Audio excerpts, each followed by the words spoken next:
Page number 33 नहीं कर, page number 33 question number 2 homework दिया था।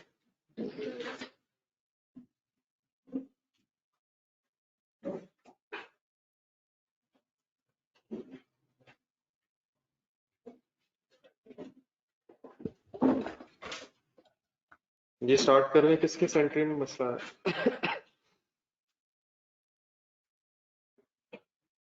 हो गया कंप्लीट? ये ऑनलाइन स्टूडेंट्स कंप्लीट किया?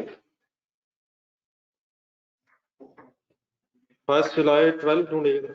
ऑनलाइन स्टूडेंट्स आवाज आ रही है मुझसे? रजिस्टर में जरा डेट होना है 1 जुलाई 12। इस डेट पे कैसे अमाउंट कैलकुलेट हुई है, क्या एंट्री की? एलिमिनेशन के बाद दूसरी एंट्री क्या हुई? रिवैल्यूएशन सरप्लस कितने से डेबिट हुआ? एक 111 कैसे बना?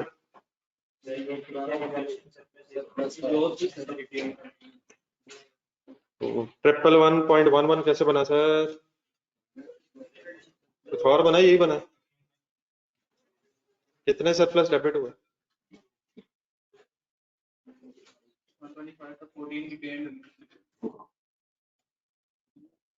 125 सरप्लस आया था और 13.89 ट्रांसफर हुआ।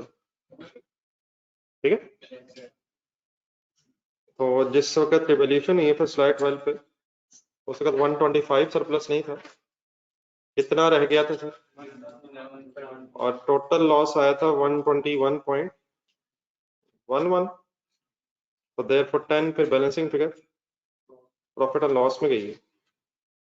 ठीक है, फिगर समझ आ गई? और किसी एंट्री में मसला?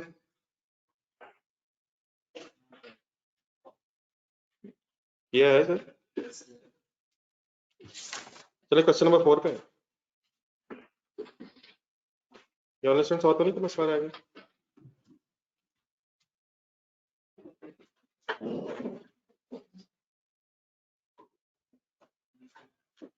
ये क्वेश्चन नंबर 4 हो रहा था, उसमें बिल्डिंग अकाउंट सेकेंड ईयर का कंप्लीट हो रहा था। कहाँ तक पहुंचा अभी? हो गया बिल्डिंग वाला, ये करेंगे कंप्लीट। इसकी रिवैल्यूएशन मेरा ख्याल रिकॉर्ड कर रहे थे अभी क्लास में, कर ले, पूरा कर ले, रिवाइज करना।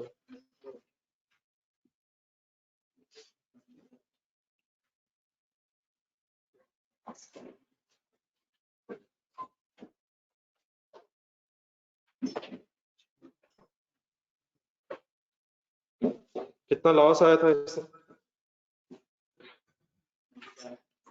टोटल लॉस आया था 54। एंट्री लिख ली ना इसकी, ये करेंगे पोस्टिंग।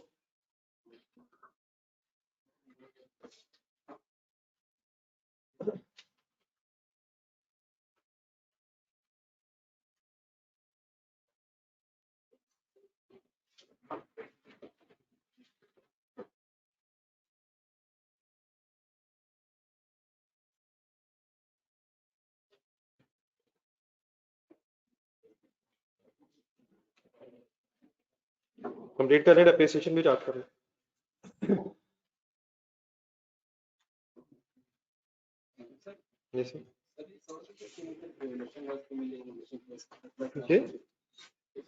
जी सब कुछ हो सकता है, जैसे जैसे आ रहा है आता है, सब कुछ हो सकता है।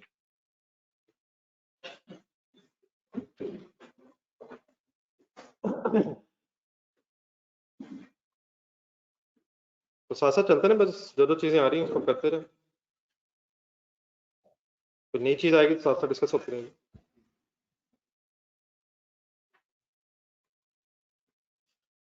ये डेप्रिसिएशन बता रहा सर 31 दिसंबर 2016 की कैसे आएगी? फेयर वैल्यू बन गई है 378 एंड डिवाइडेड बाय, ये रिमेनिंग लाइफ कब गिनते हैं यार? डेट ऑफ रिवैल्यूएशन कौन सी है लास्ट?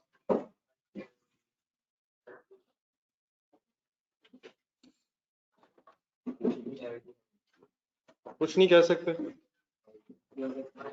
रब जाने, रब के काम है। What is remaining life?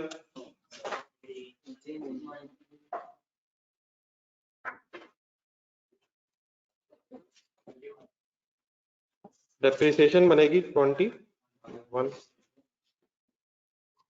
CDs निकालें.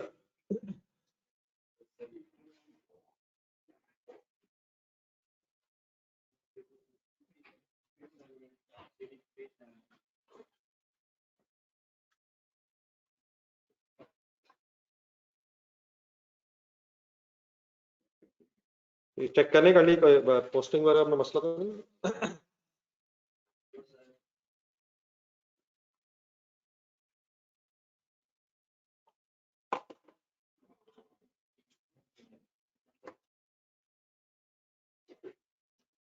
कंप्लीट है सर.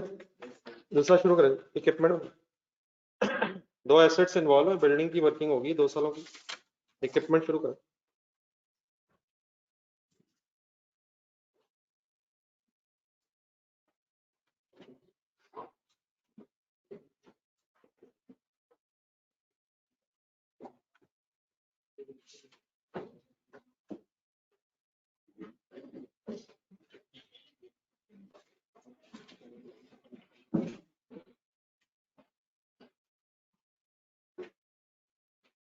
किन 2 सालों के लेजर्स बन रहे हैं?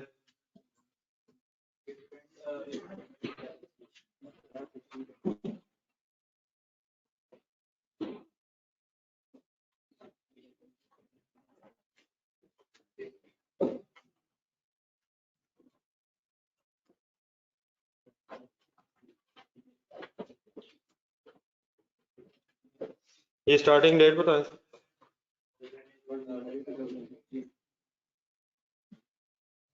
1 जनवरी 2014 या 15. ब्रॉड डाउन बताएं.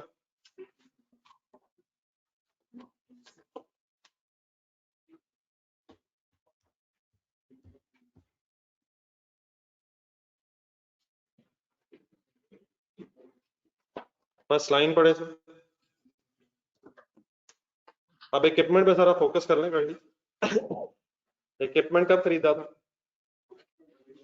1 जनवरी कौन सा यार? 14 लास्ट ईयर था वो भी. कल हुई थी ये बात.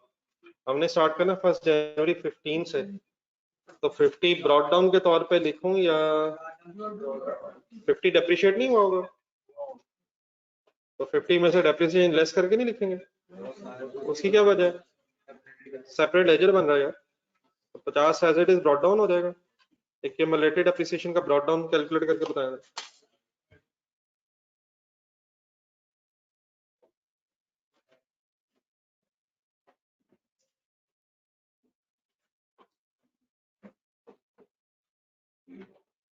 What is the rate of depreciation of equipment?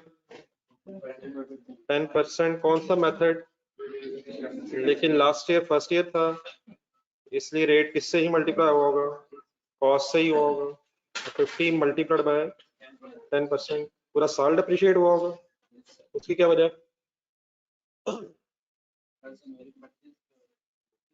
पूरा साल यूज हुआ ना. 1 जनवरी पूरा साल बनता 14 से एंड तक. 31 दिसंबर ईयर एंड. ठीक है सर. इक्विपमेंट के लिए सब्सिक्वेंट मेजरमेंट का मॉडल कौन सा है?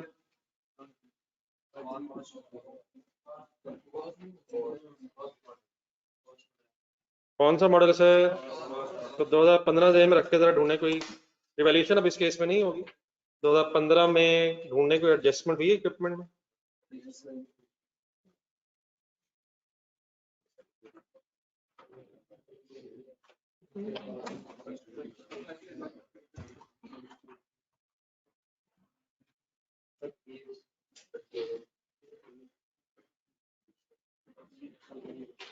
क्वेश्चन साइलेंट है सर.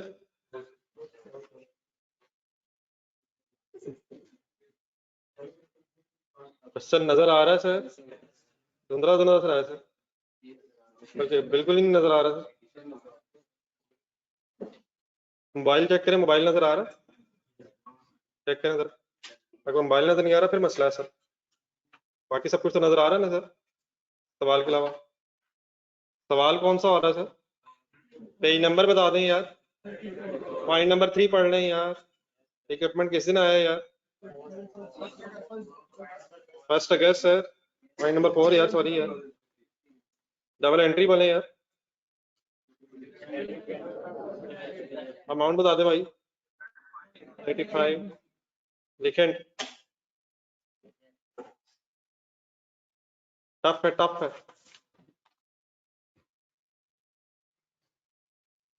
ये। 2015 में कोई और एडिशन डिस्पोजल इक्विपमेंट में?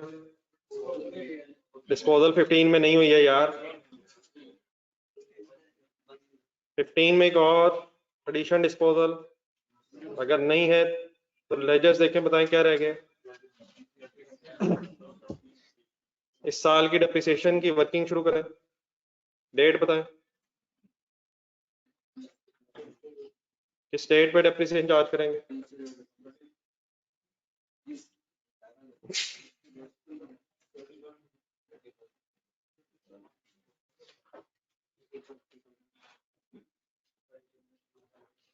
रिमेनिंग लाइफ गिन लें याद रहा।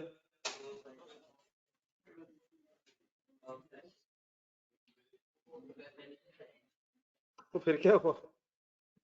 जिस तरह आप कर रहे हैं तो मर्जी कर लीजिए। वर्किंग्स के स्पेलिंग बोर्ड से देख के लिखें, लेजर के अंदर ना लिख लीजिएगा, वर्किंग्स में आ जाए।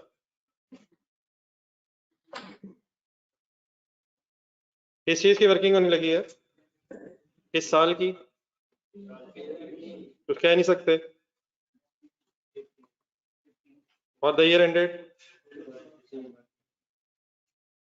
और द ईयर एंडेड जब बोल रहा है वही बताए। उसका नाम जवाद है, हम नहीं बोलेंगे, आज देखी जाएगी।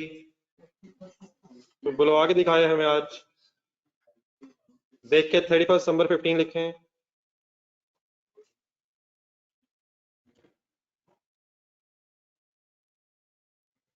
सॉरी सर, मैं शर्मिंदा हो रहा हूँ यार। ये डेप्रिसिएशन की बेटा वर्किंग होने लगी है। मेथड कौन सा है यार?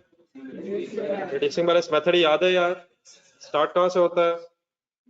ओपनिंग WDV लिख लें यार, याद आ जाएगा यार। ओपनिंग WDV कैसे कैलकुलेट करूं? फिगर बोल दे यार, फिगर बोल दे भाई। 50 माइनस 5 45। नेक्स्ट स्टेप बोले, अब बस करें, प्लीज सीरियस हो जाए। नेक्स्ट क्या ढूंढना होता है? पूरी चीज जेन में ना है ना। ओपनिंग WDV ऑफ डिस्पोजल की बहस क्यों नहीं है सवाल में इस वक्त? इस साल सॉरी 15 में डिस्पोजल नहीं है, तो सिंपली क्या करें? क्या यही एसेट सारा साल यूज हुआ है? Multiplied by 10% is equal to 4.5, तो बड़ा ये हो गया।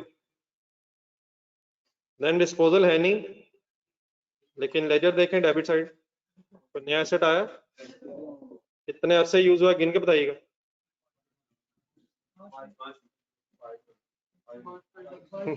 बेटा परचेज से आगे जाना है यार। परचेज डेट क्या है? 1 अगस्त से कहां तक गिनेंगे? 31 दिसंबर ईयर एंड आ गए, तो कंडी गिने जरा कंडी।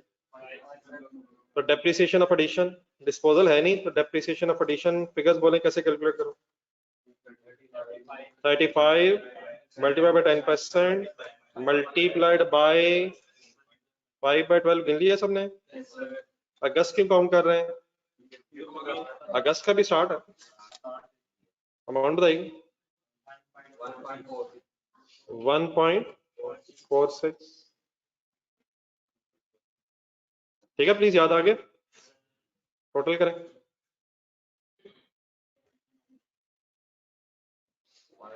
5.96। ये यासीन साहब गिन लिए अपने 5 मंथ्स?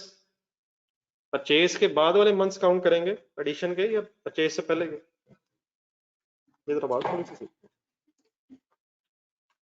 परचेज के बाद एसेट डेप्रिशिएट होगा हमारे पास, या परचेज से पहले? ये डबल एंट्री बोले जी 5.96 पोस्टिंग करें।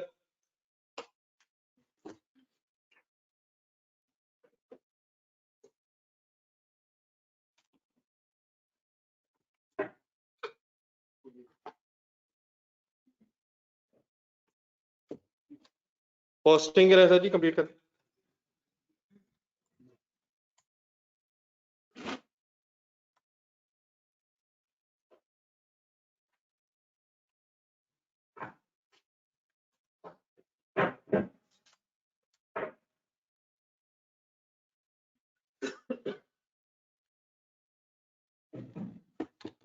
ये depreciation debit, accumulated depreciation credit।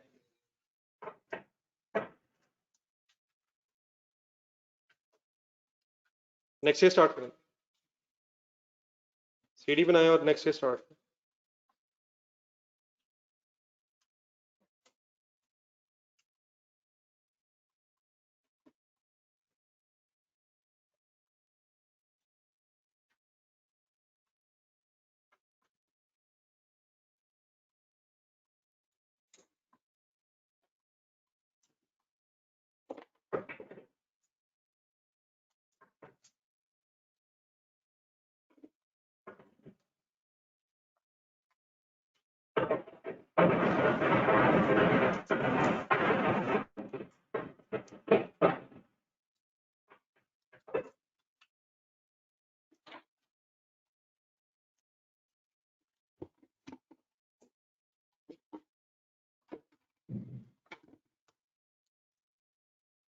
ये नेक्स्ट ईयर का ब्रॉड डाउन 85 एंड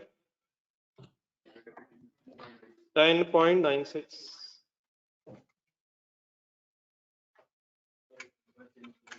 ये दोबारा पॉइंट नंबर 4 में आ जाए, इक्विपमेंट से रिलेटेड पॉइंट नंबर 4।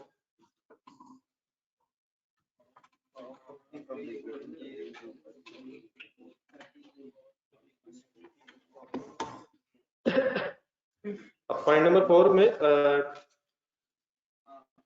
एडिशन नहीं है सर, डिस्पोजल है। कंसंट्रेट कीजिएगा जरा, चीजें सारी रिवाइज कर लेंगे। Half of the equipment purchased on 1 जनवरी 14 ढूंढा। 1 जनवरी 14 पे कितना इक्विपमेंट खरीदा? तो 50 मिलियन का इक्विपमेंट सारा बेच दिया। हाफ मीन्स पे 25 हो जाएगा। पहला सेंटेंस कंप्लीट करें। 14 के बाद was disposed of on 30th जून 2016 है। हाफ बेचा, दोबारा सेंटेंस पढ़े, कितने का बेचा? 25 का बेच दिया। 25 का बेच दिया।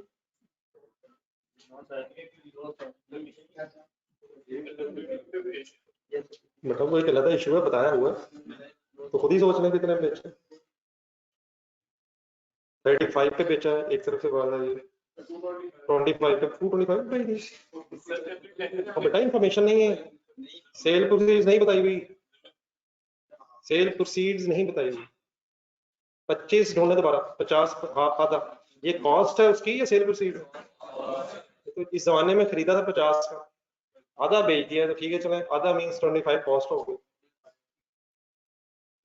25 पे बेच हो सकता है, लेकिन इंफॉर्मेशन नहीं है। 50 क्या है प्लीज? कॉस्ट है। हाफ मींस 25 का बेचा, 25 वाला बेचा, आधा बेचा, व्हाट ऑफ ये। अब डिस्पोजल की तरह एंट्रीज रिवाइज करेंगे। सेल प्रोसीड जितने में बेचा होता है उसकी एंट्री क्या होती है? अब लेजर्स रिक्वायर्ड है, cash debit and disposal account credit. अब ये एंट्री एक दफा दोबारा बोलिएगा, अपनी वर्किंग सेकंड आप लेजर्स बना रहे हैं। हमसे आज उसने डिस्पोजल अकाउंट मांगा नहीं हुआ, तो शायद इस एंट्री की जरूरत नहीं है और देयरफॉर अमाउंट हमें रिक्वायर्ड भी नहीं है। लेकिन जो लेजर्स हम बना रहे हैं उसमें भी कोई डिस्पोजल से रिलेटेड चीजें आती हैं। अब 25 की कॉस्ट की एंट्री कोशिश करें बोलेंगे। Disposal account debit, equipment account credit, at cost है डब्ल्यूडीवी, एट कॉस्ट, तो 25 से एंट्री ये हो जाएगी। और देन फिर हमें परचेज डेट कौन सी इसकी, कौन सी है परचेज डेट? 1 जुलाई 14 परचेज डेट है। डिस्पोजल डेट क्या है? 30 जून 16। इस टाइम पीरियड की एक्यूमुलेटेड एप्रिसिएशन कैलकुलेट करके एक तीसरी एंट्री भी होगी, accumulated appreciation debit disposal account है, तो जो सेल प्रोसीड्स है वो अवेलेबल नहीं है और शायद उनकी जरूरत भी नहीं। लेजर्स जो हमने बनाने हैं उनमें सिर्फ इक्विपमेंट अकाउंट और एक्यूमुलेटेड डेप्रिसिएशन अकाउंट में जो एडजस्टमेंट्स आनी है वो कॉस्ट और एक्यूमुलेटेड डेप्रिसिएशन पे है। ठीक है, प्लीज बात समझ आ गई? तो आइए जरा दोबारा कोशिश करें हम एक एक करके जो वर्किंग करनी है। 50 डिवाइड बाय 2 हाफ की एंट्री होगी, बोला करें। डिस्पोजल अकाउंट डेबिट, तो डिस्पोजल अकाउंट तो नहीं बनाना, इक्विपमेंट में किस तरफ लिखो, कितने रुपीस लिखो, 25, रेफरेंस भी लिखो डिस्पोजल।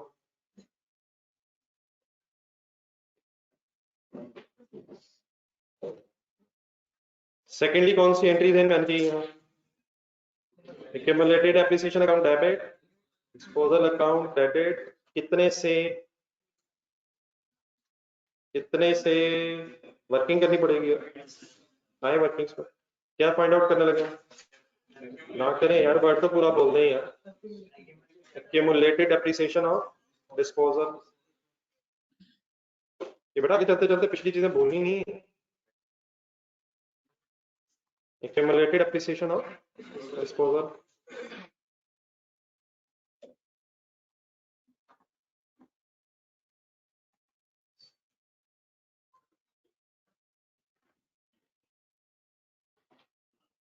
ये कहां से स्टार्ट होती है? मेरा ख्याल याद होना चाहिए, कोशिश करें। किस दिन की कॉस्ट है? 1 जनवरी 14। कितने रुपए लिखो? 25। करें स्टार्ट जो लोग कर सकते हैं, तो सब कर सकते हैं प्लीज। डिस्पोजल डेट तक पहुंचे।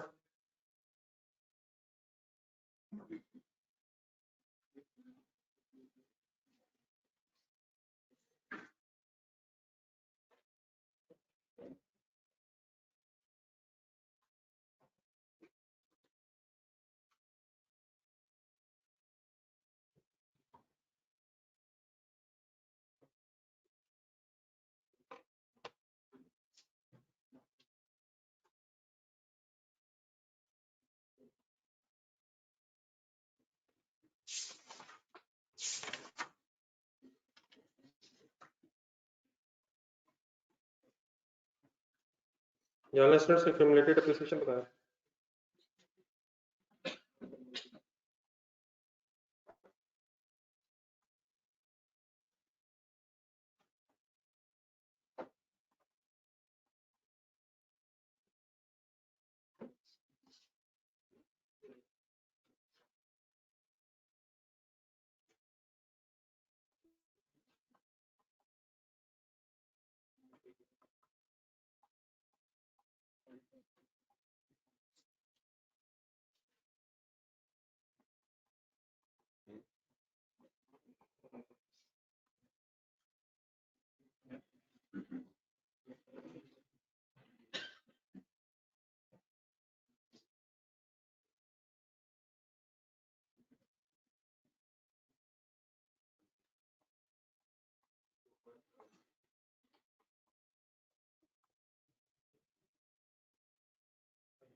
डेट ऑफ परचेज से आपने डेट ऑफ डिस्पोजल तक वर्किंग करनी है।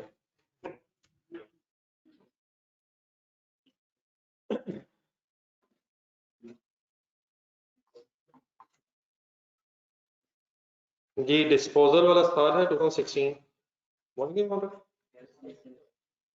कितने मंथ्स की डेप्रिसिएशन बनेगी?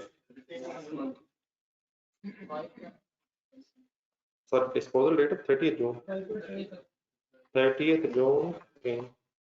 ठीक है, 6 मंथ।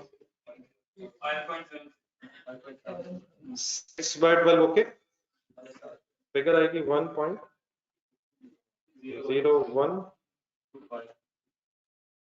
ठीक है, 0 ठीक है, 2 डेट से बस, ठीक है, पॉइंट्स के बाद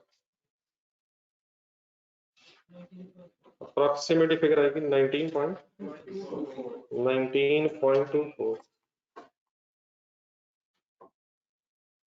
क्या चीज है ये 19.24? हमें क्या चाहिए, क्या करें? फाइनल कर क्यूमुलेटेड डेप्रिसिएशन, कॉस्ट में से WDV used to please 25 minus 19.424 5.76 5.76 तक आगे जो लोग आगे इसको अकाउंट फॉर करें, डबल एंट्री बोल के लिखें इसको।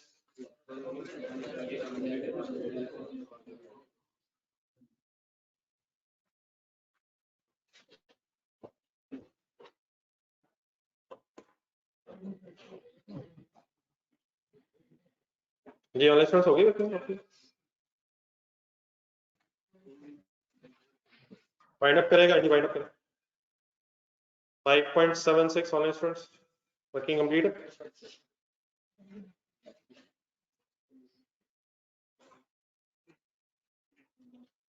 Accumulated appreciation debit, disposal account credit। ये फाइनल करेंगे। अब क्या रहेगी इस साल की डेप्रिसिएशन करें इंडिविजुअली जरा 2016 की डेप्रिसिएशन फाइंड आउट करें। रिवाइज करने का नीड प्लीज उससे ट्राई करें इसी तरह।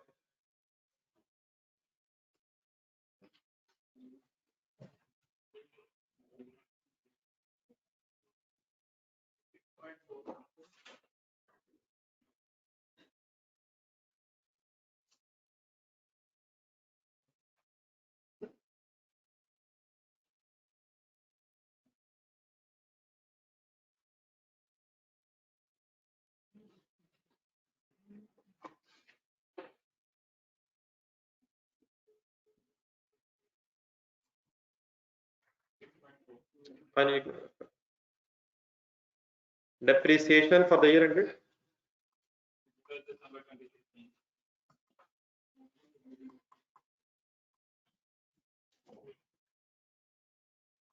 December 2016।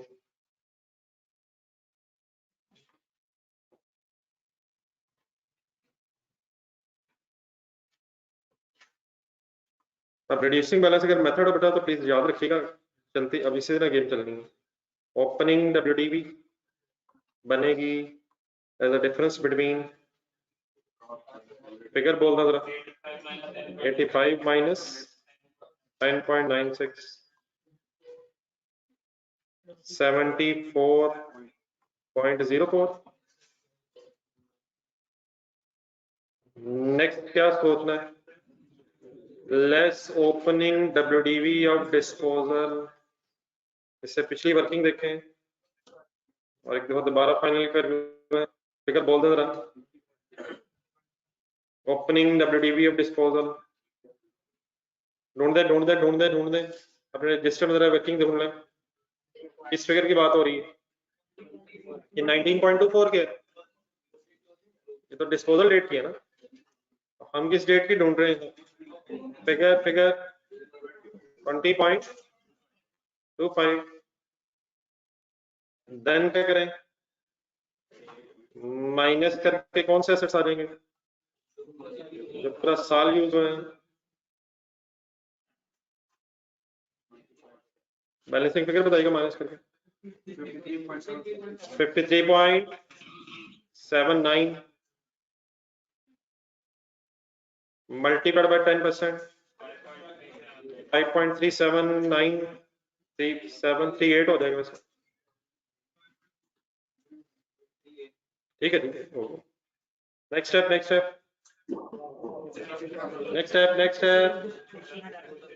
डेप्रिसिएशन ऑन डिस्पोजल, ये फिगर कैलकुलेट हुई भी है।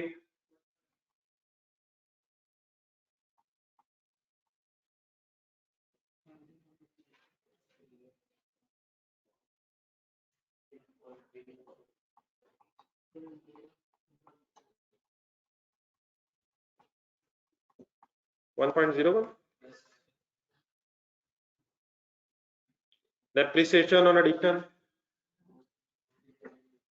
कैसे पता चलेगा एडिशन नहीं हुई यार, लास्ट ईयर एडिशन हुई तो है, नहीं तो वो पिछले साल इस साल उसकी डेप्रिसिएशन नहीं है ना। हाँ जी सही जरा सोचना, और जो पिछले साल एडिशन है उसकी इस साल भी डेप्रिसिएशन आनी है, कहाँ शामिल होके आ गई हुई है, ब्रॉड डाउन में 85 में शामिल होके बेटा आ गई हुई है। तो करंट ईयर में अब कोई एडिशन नहीं है, सिंपली आपने फुल ईयर यूजुअल एसेट्स की डेप्रिसिएशन की और डिस्पोजल की, तो इन्हें प्लस करना है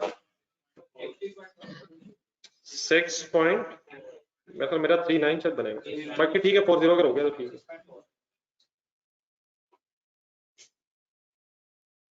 जी एंट्री फाइनल करें, वाइंड अप करें, लेजर सीडी निकाल,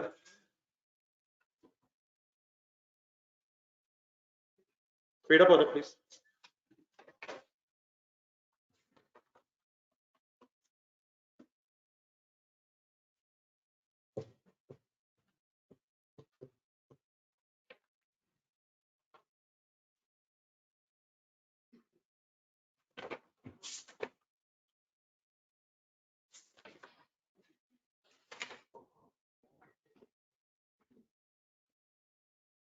जी ऑनलाइन स्टूडेंट्स वर्किंग लिखी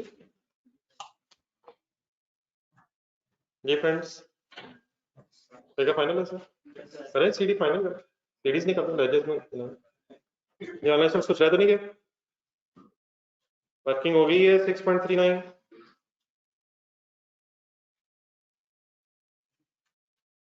depreciation debit and accumulated depreciation credit finally 60 शायद asset account and accumulated depreciation में total हो जाएगा 17.85 and CD बन जाएगा 11.59।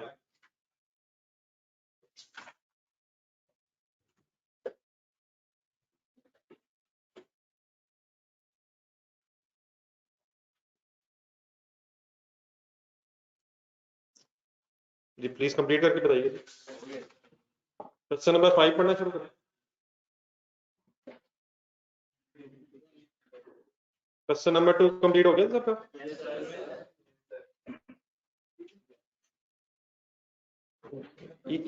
इजी क्वेश्चन था इसलिए भाई ने नहीं किया, आपके साथ जो भाई बैठे। अच्छा सॉरी है, कौन सा क्वेश्चन पढ़ने लगे भाई? पढ़े जी भाई।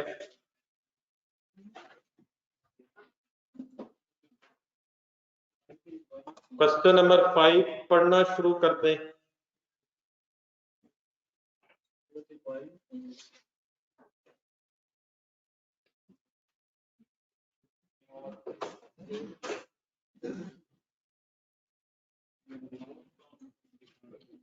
चलाना उधर कहीं सामने बैठ जाए, मैं जान के नहीं चला रहा, सामने पढ़ता फिर वो थोड़ी बात अच्छे करते। मतलब चल रहे हैं पीछे, चल रहे हैं इधर आ, यहाँ चल रहा है।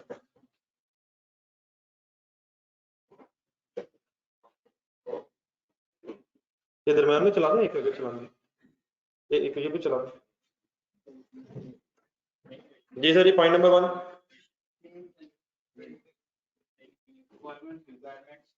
Building and equipment were purchased on relevant information, building के लिए कौन सा मॉडल है? मॉडल मॉडल मॉडल इक्विपमेंट के लिए पॉइंट नंबर 3 4। अगर बड़ा डाटा पढ़े तो ये सेम क्वेश्चन है जो क्वेश्चन नंबर 4 है, लेकिन इसकी रिक्वायरमेंट है, तो नीचे रिक्वायरमेंट में रिक्वायरमेंट समझनी है। मतलब एक नई चीज आ रही है, फुल कंसंट्रेट कीजिएगा, सेम वही क्वेश्चन नंबर 4 ही है, एक्सेप्ट दैट के क्वेश्चन नंबर 5 में रिक्वायरमेंट डिफरेंट है।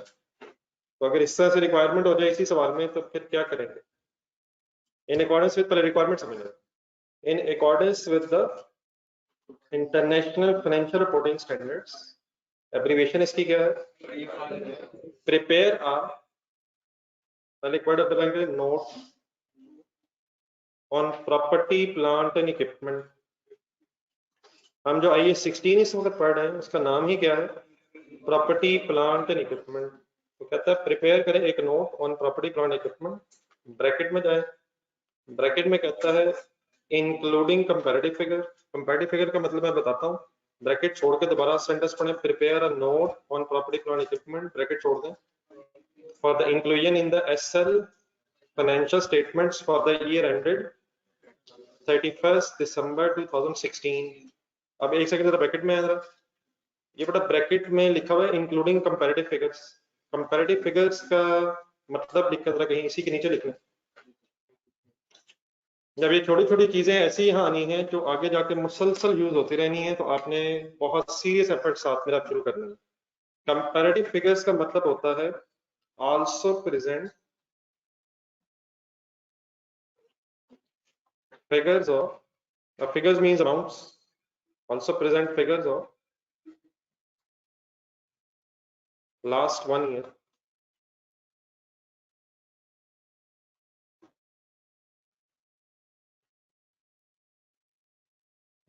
Comparative figures means also present the figures of last 1 year.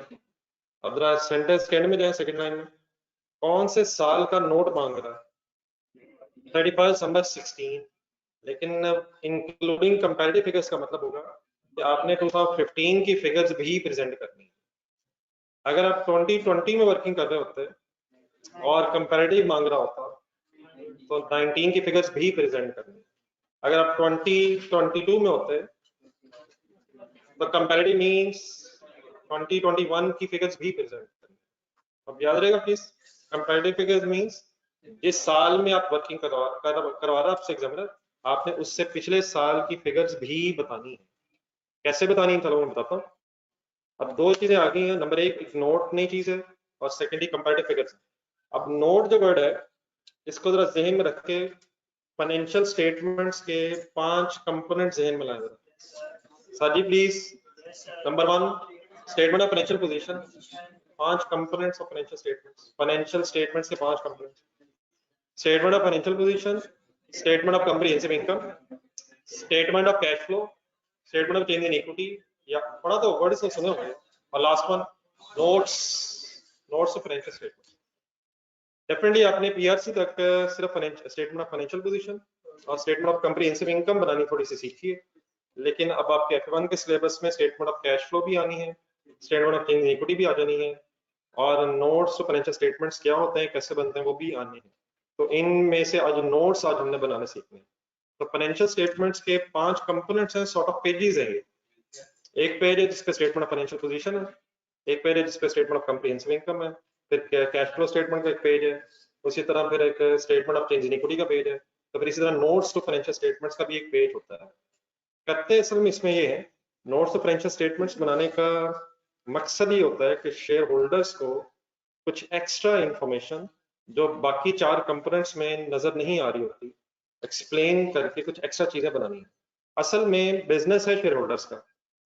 Share holders कौन होते हैं? कंपनी के ओनर्स हैं। कंपनी की सारी बहस है, अब सोल प्रोप्राइटर या पार्टनरशिप की कोई बहस नहीं हमारी। कंपनी के ओनर्स हैं शेयर होल्डर्स, लेकिन shareholders day to day affairs of the business में इन्वॉल्व नहीं होते। वो अपने बिहाफ पे चंद लोगों को बस डायरेक्टर के तौर पे अपॉइंट कर देते हैं। तो directors are not ultimately the owners, ठीक है, वो मैनेजमेंट करते हैं बिजनेस की on the behalf of shareholders. लेकिन शेयर होल्डर्स के लिए फाइनेंशियल स्टेटमेंट्स बनती हैं, तो शेयर होल्डर्स को फिर मैक्सिमम इंफॉर्मेशन जितनी पॉसिबल है वो अगर जाएगी तो वो सही तरह से अपने बिजनेस के बारे में डिसीजन ले सकेंगे।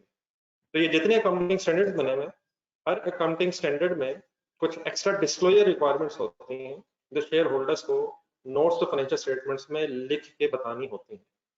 कुछ मेरे वर्ड समझ आए हैं? मतलब स्टेटमेंट ऑफ फाइनेंशियल पोजीशन जरा जहन में लाएं। सबसे पहली हेडिंग होती है non current assets. Non current assets में प्रॉपर्टी प्लांट इक्विपमेंट होता है।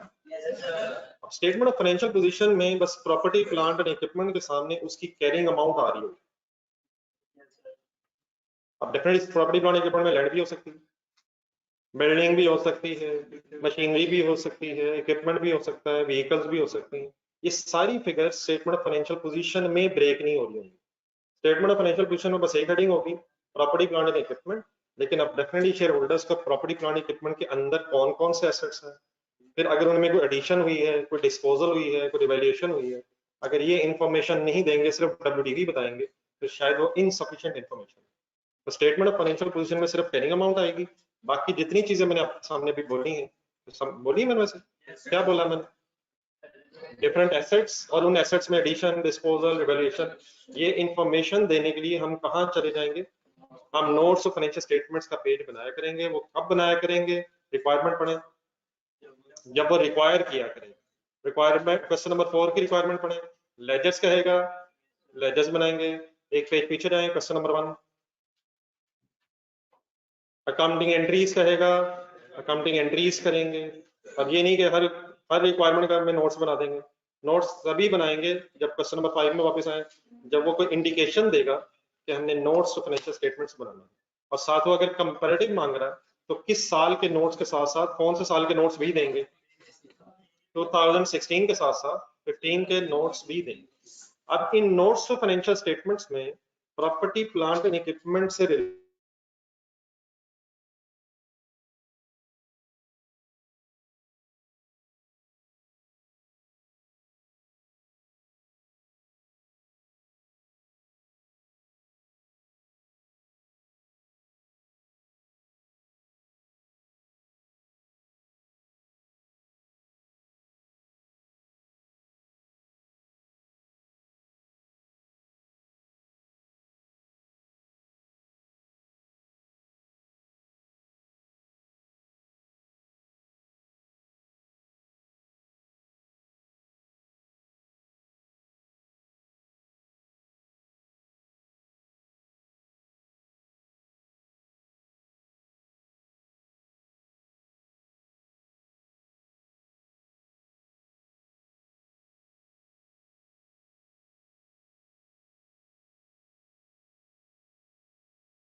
सब आवाज ठीक?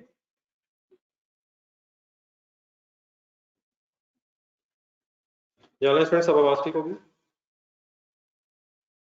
Sorry for inconvenience. बात में ये कर रहा था कि नोट्स तो फाइनेंशियल स्टेटमेंट्स अगर रिक्वायर्ड हो तो आपके जहन में वो कौन कौन सी चीजें हैं जो आनी चाहिए, जो आप शेयर होल्डर्स को नोट्स में लिख के बतानी है। वो हमने खुद से अपनी मर्जी से सोच के नहीं लिखनी, वो स्टैंडर्ड में IAS 16 में डिफाइंड है और वो स्टैंडर्ड में डिस्क्लोजर्स रिक्वायर्ड है जो नोट्स में बनने हैं। उसको पेज नंबर 24 पे अब हम पढ़ने लगे हैं, तो काइंडली अपनी बुक में जरा पेज नंबर 24 तक मेरा ख्याल है यहीं तक शायद मिस हुई थी बात। इससे पिछली बातें अगर कोई रह भी गई तो दोबारा रिपीट हो जाएंगे। इकट्ठे हो गया? पहले पेज नंबर 24 पे आ जाओ। पेज नंबर 24 के स्टार्ट पे एक टेबल आपने पढ़ा, जॉन से मेरे साथ पढ़ा था सर। उसके इमीडिएटली बाद एक हेडिंग नजर आएगी आपको, किस नाम से नजर आएगी sir? Disclosures of property management. Disclosures का मतलब जो चीजें एक्स्ट्रा दिखानी है, कहाँ दिखानी है? Notes of financial statements. कुछ चीजें स्टेटमेंट ऑफ फाइनेंशियल पोजीशन में आ जाती हैं और कुछ चीजें हम extra notes of financial statements में दिखा देंगे। तो ऐसे परेशान होने वाली बिल्कुल कोई चीज नहीं है, कोई इसमें नया कॉन्सेप्ट है सच नहीं है। प्रेजेंटेशन नहीं सीखनी है हमने, कॉन्सेप्ट वही है जो हमने पढ़ लिए हैं। How to present the figures for the shareholders, बस ये शायद बात होनी है। तो पहले एक लिस्ट ही बनी हुई है, इनको जितना हम एज इट इज पढ़ के देख के समझ लेते हैं, समझ सकते हो समझ लेते हैं। बाकी मैं डेफिनेटली फिगर्स के साथ अभी समझाता हूँ, बना के दिखाता हूँ। सबसे पहली चीज लिखी हुई है schedule of PP, stands for, अगर कभी बोले तो प्रॉपर्टी प्लानिंग का एक स्केड्यूल होता है। कैसे होता है ये फिर मैं अभी बता के दिखाता हूँ। सबसे पहली चीज बहरहाल क्या जहन में आनी चाहिए? स्केड्यूल। देन फिर मेजरमेंट बेसिस पे रखते हैं। मेजरमेंट बेसिस अभी दो है, कौन कौन सी? Cost model, revaluation model. जिस एसेट को आपने जिस मॉडल पर रखा होगा वो शेयर होल्डर्स को बताना है।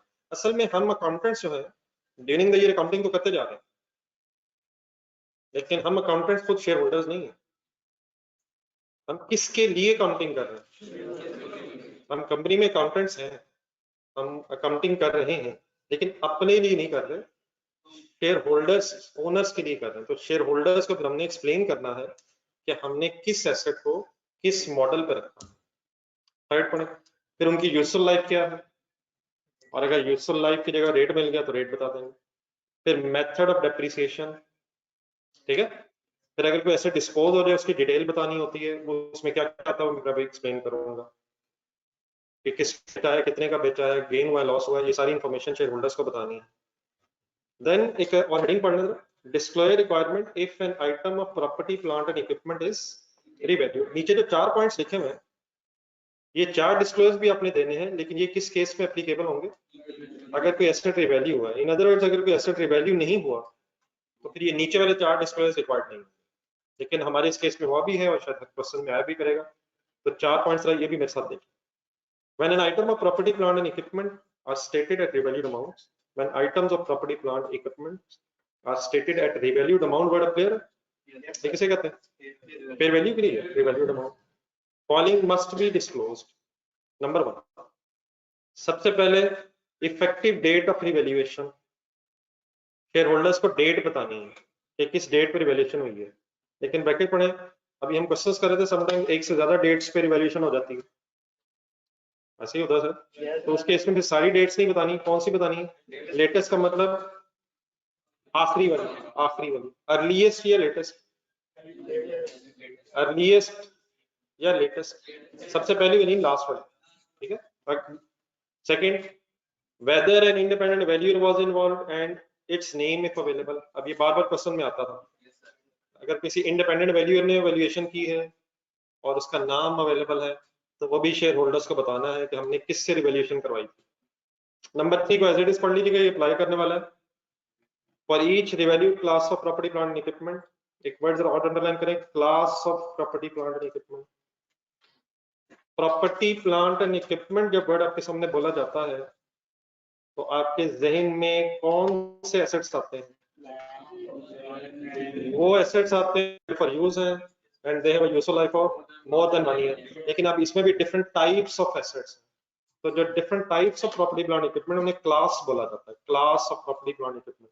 पेज नंबर 22 पे एक मिनट आए, हिम्मत करो जवानों, हिम्मत। पेज नंबर 22 पे कुछ पॉइंट्स लिखे हैं, उसमें जो इस वक्त हमें जरूरत है, पॉइंट नंबर 9 जरा मेरे साथ पढ़ें, कंसंट्रेट कीजिएगा, concentrate. if an asset is revalued, sentence underline करना, then all the assets in the class of assets, all the assets in the class of asset must be या need to be revalued। इस line को explain करने से पहले जरा नीचे examples देखने, classes of property plant equipment, land, building, plant and machinery, motor vehicle, furniture and fixture and office equipment. ये क्या है? ये क्या है? क्या ये सब प्रॉपर्टी प्लांट इक्विपमेंट की आइटम्स हैं? लेकिन ये जो आइटम्स हैं, डिफरेंट हेड्स हैं, प्रॉपर्टी प्लांट इक्विपमेंट में जो डिफरेंट हेड्स हैं, ये क्या कहलाते हैं? Classes of property plant equipment. तो पहले काइंडली सबसे पहले तो इसको कोई एसएचएस आई होप के मुश्किल बनाने वाली कोई जरूरत नहीं है। In other words, different names of assets हैं, different names of property plant equipment, जिन जिन नामों से प्रॉपर्टी प्लांट इक्विपमेंट की एग्जांपल्स हमारे जहन में आती हैं, वही चीजें क्लासेस हैं। तो what are the classes of property plant equipment? मेरी तरफ जरा देख के 2-3 बोल रहे हैं।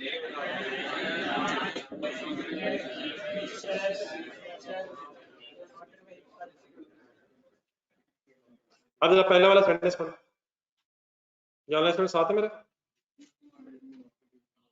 अब वो ये कहते हैं कि अगर कोई एसेट आपने रिवैल्यू किया है तो फिर एक ये भी रिक्वायरमेंट है कि उस क्लास के सारे एसेट्स रिवैल्यू होने चाहिए। मतलब इसका ये नीचे एग्जांपल्स में आ जाएगा जो नीचे लिखी हुई थी।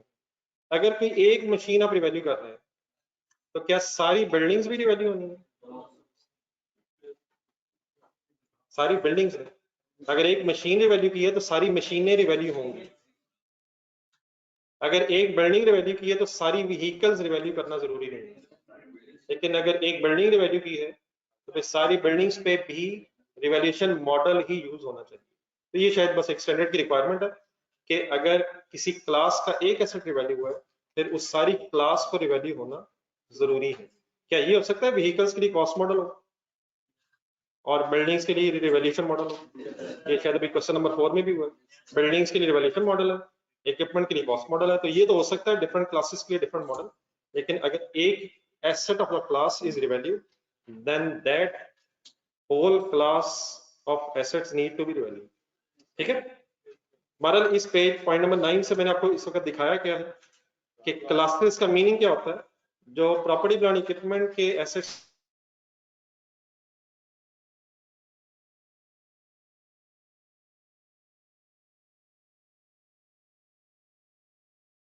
पेज नंबर कौन सा टाइप्स है सॉर्ट ऑफ वही क्लासेस। आज वापस किस पेज पे थे? पेज 24।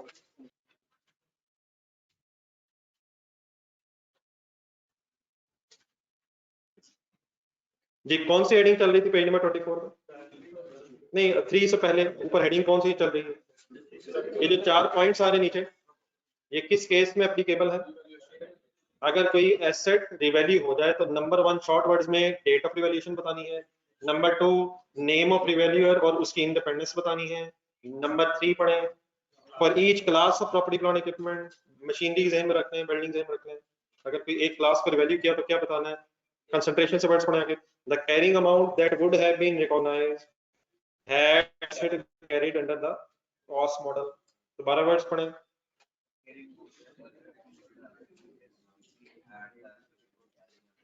जरा वर्ड स्टफ है, अप्लाई करना इतना इशू नहीं है, मतलब सुने गौर से जरा। देखें अगर हम किसी एसेट को रिवैल्यूएशन मॉडल पे ले जाएंगे तो उसकी कैरिंग अमाउंट फिर आएगी fair value minus accumulated appreciation. सही बोल रहा हूँ सर? लेकिन ये जो फिगर है ये तो स्टेटमेंट ऑफ फाइनेंशियल पोजीशन में फेयर वैल्यू में से कैरिंग एक्यूमुलेटेड एप्रिसिएशन लेस करके जो कैरिंग अमाउंट आएगी स्टेटमेंट ऑफ फाइनेंशियल पोजीशन में प्रेजेंट कर देंगे। लेकिन नोट्स ऑफ फाइनेंशियल स्टेटमेंट्स में जाके शेयर होल्डर्स को ये बताना है कि अगर इस एसेट को रिवैल्यू ना किया गया होता तो according to the cost model इसकी कैरिंग अमाउंट क्या होती। अगर आपने रिवैल्यू कर लिया है तो स्टेटमेंट ऑफ फाइनेंशियल पोजीशन में तो रिवैल्यूड एसेट की कैरिंग अमाउंट रिवैल्यूएशन मॉडल के एंगल से आ रही होगी, एंट्रीज हमने करनी है। लेकिन नोट्स में शेयर होल्डर्स को ये बताना है कि अगर इस एसेट को कॉस्ट मॉडल पे ही रखा होता तो उसकी कैरिंग अमाउंट क्या होती, किस मॉडल की बेस पे आ रही होगी, रिवैल्यूएशन मॉडल की बेस पे। लेकिन शेयर होल्डर्स को एक्स्ट्रा इन्फॉर्मेशन क्या देनी है कि अगर ये एसेट कॉस्ट मॉडल पे ही रहता तो फिर इसकी कैरिंग अमाउंट क्या होती, इसको कैसे वर्कआउट करना होता है ये इंशाल्लाह एक्सप्लेन मैं करता हूँ। और लास्टली क्लास सेंटेंस पढ़ो। The revaluation surplus indicating underline words change for the period. अब चेंज फॉर द पीरियड से भी आगे नहीं जाइएगा, पहले ये चेंज को समझ लो। ऑनलाइन स्टूडेंट्स इकट्ठे मेरे साथ? ऑनलाइन स्टूडेंट्स प्लीज इकट्ठे हैं।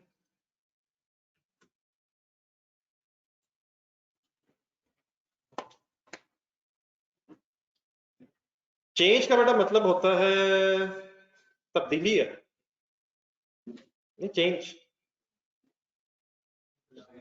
चेंज नहीं आ गई। हमने लेजर्स बनाए हुए हैं उनमें तब्दीली आएगी। रिवैल्यूएशन सरप्लस का लेजर ज़हन में बनाना। ब्रॉट डाउन रिवैल्यूएशन सरप्लस और कैरिड डाउन रिवैल्यूएशन सरप्लस में चेंज हो सकता है क्या? ब्रॉट डाउन और कैरिड डाउन डिफरेंट हो सकते हैं? चेंज आ सकता है। क्यों चेंज आ सकता है? बहुत सी चीजें हमें पता है।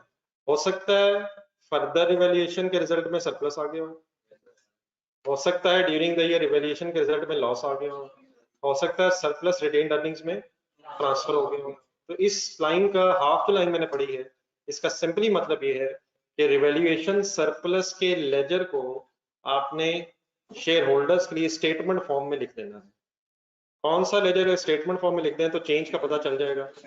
रिवैल्यूएशन सरप्लस का लेजर अगर हम ज़हन में रखें और स्टेटमेंट फॉर्म में लिख दें तो change of revaluation share holders को पता चल जाएगा। एक और चीज काइंडली ध्यान में लाएं, डेफिनेटली अगर अकाउंटिंग करनी है तो सबसे पहले जर्नल बनता है, जर्नल के बाद लेजर्स बनते हैं, लेजर्स के बाद ट्रायल बैलेंस। ये जो 3 चीजें आपने बोली है जर्नल लेजर ट्रायल बैलेंस, इनका शेयर होल्डर्स से कोई काम नहीं। ये हमारे अपने रिकॉर्ड है। शेयर होल्डर्स के पास ट्रायल बैलेंस से जो फाइनेंशियल स्टेटमेंट्स बनती हैं वो जाती हैं। In other word share holders के पास कोई लेजर्स नहीं है। तो समटाइम्स अभी डिस्क्लोजर जब हम बनाएंगे तो आप देखेंगे कि लेजर्स की जो इन्फॉर्मेशन होती है वही डिस्क्लोजर में रिक्वायर्ड होती है कि शेयर होल्डर्स को एक्सप्लेन कर दिया जाए। लेकिन शेयर होल्डर्स क्योंकि नॉन अकाउंटेंट्स भी हो सकते हैं, हो सकता है कोई डॉक्टर शेयर होल्डर हो, कोई और बिजनेसमैन हो, जरूरी नहीं अकाउंटेंट से शेयर होल्डर हो। जिसके पास पैसा होगा शेयर होल्डर हो सकता है। तो अब उनको शायद लेजर्स की समझना है तो उनके लिए फिर समटाइम्स लेजर की इंफॉर्मेशन को स्टेटमेंट फॉर्म में हमें लिख के प्रेजेंट करना पड़ता है। तो ये जो डिस्क्लोजर बनेगा कैसे वो तो मैं एक्सप्लेन करता हूँ। आप लोग इस तरह करें, मेरा ख्याल है कि इधर ही इसी पेज पे अगर एक छोटा सा लेजर बना लें रिवैल्यूएशन सरप्लस के पॉइंट नंबर 4 के साथ, बन जाएगी कोशिश सिर्फ, या पहले 1 मिनट में पहले बना लूं फिर आप देखिएगा कहाँ जगह बन सकती है। आप पहले मुझे रिवैल्यूएशन सरप्लस के लेजर में क्या क्या पॉसिबल हो सकता है वो जरा सोच के बताएं। Apply knowledge. रिवैल्यूएशन सरप्लस के लेजर में ब्रॉट डाउन हो सकता है, ब्रॉट डाउन हो सकता है। अगर फर्दर इवैल्यूएशन हुई और सरप्लस आया तो एंट्री बोला हिम्मत जवानो हिम्मत हिम्मत हिम्मत हिम्मत। ऐसे डेबिट होगा, सरप्लस क्रेडिट होगा। क्या ये हो सकता है सरप्लस पड़ा और लॉस आ जाए, फिर क्या एंट्री होती है? एसेट क्रेडिट अगर बोल लेंगे तो डबल एंट्री हो जाएगी। लॉस आया है लेकिन सरप्लस पड़ा है, एसेट क्रेडिट हो जाएगा और सरप्लस डेबिट हो जाएगा। सरप्लस के लेजर में फिगर किधर लिखूंगा? सरप्लस डेबिट हो जाएगा, एसेट क्रेडिट हो जाएगा। तो अगर लॉस आया है लेकिन सरप्लस पड़ा है तो सरप्लस नेट ऑफ हो जाएगा। फर्दर सरप्लस आया है तो सरप्लस क्रेडिट हो जाएगा। देन एक चीज और हमें पता है, क्या सरप्लस रिटेन्ड अर्निंग्स में जाता है? किस एंट्री की बात कर रहा हूँ? Surplus debit, retained earnings credit. तो ये चार चीज हमें पता है कम से कम, बल्कि पांचवी पर सीडी निकाल सकते। तो ये जो मैं लेजर में फिगर्स लिखी हैं, क्या इन्हें स्टेटमेंट फॉर्म में लिखा जा सकता है? कैसे? Opening surplus plus revaluation surplus minus revaluation loss adjusted against surplus minus transfer to retained earnings. Credits plus हो जाएंगे, डेबिट्स माइनस हो जाएंगे, is equal to closing balance. तो इसी लेजर को इंशाल्लाह हम ज़हन में रखेंगे और अपने पेज पे इस लेजर को स्टेटमेंट फॉर्म में कन्वर्ट कर दिया करेंगे। तो ये मेरा ख्याल है अगर कोशिश हो सके, मेरे ख्याल ऊपर खाली जगह है थोड़ी यहाँ पे, जिस जहाँ मैंने बनाया एक एरो सा बना यहीं भेजें जहाँ पेपर वाले डिस्प्ले लिखा है।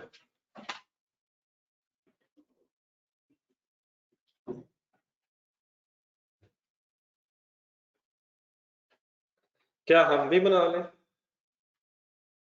हमें तो आता है।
जी आकिब साहब, बात आपकी ठीक है, एग्जामिनर जनरल एंट्रीज भी पूछ सकता है। जी सर, सेंटेंस जरा पूरा कर लो। लिखा हुआ था टेस्ट रिवॉल्यूशन सरप्लस का डिस्क्लोजर देना है, उसमें क्या बताना है? Indicating the change for the period. तो सिंपली लेजर ज़हन में रख के स्टेटमेंट बनानी है। And any restriction on the distribution of the balance to the shareholders. Sentence जो एंड हुआ उसके साथ ब्रैकेट में लिखें डिविडेंड। नहीं, अपनी तरफ से कोई कंक्लूजन ना बना लिया, मैं बताता हूँ। And any restrictions on the distribution of the balance to shareholders, bracket में लिखें as dividend.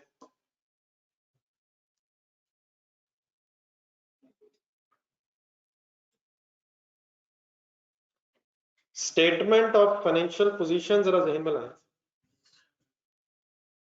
Statement of financial position में रिवैल्यूएशन सरप्लस कहीं ढूंढ के बताएं कहाँ होता है?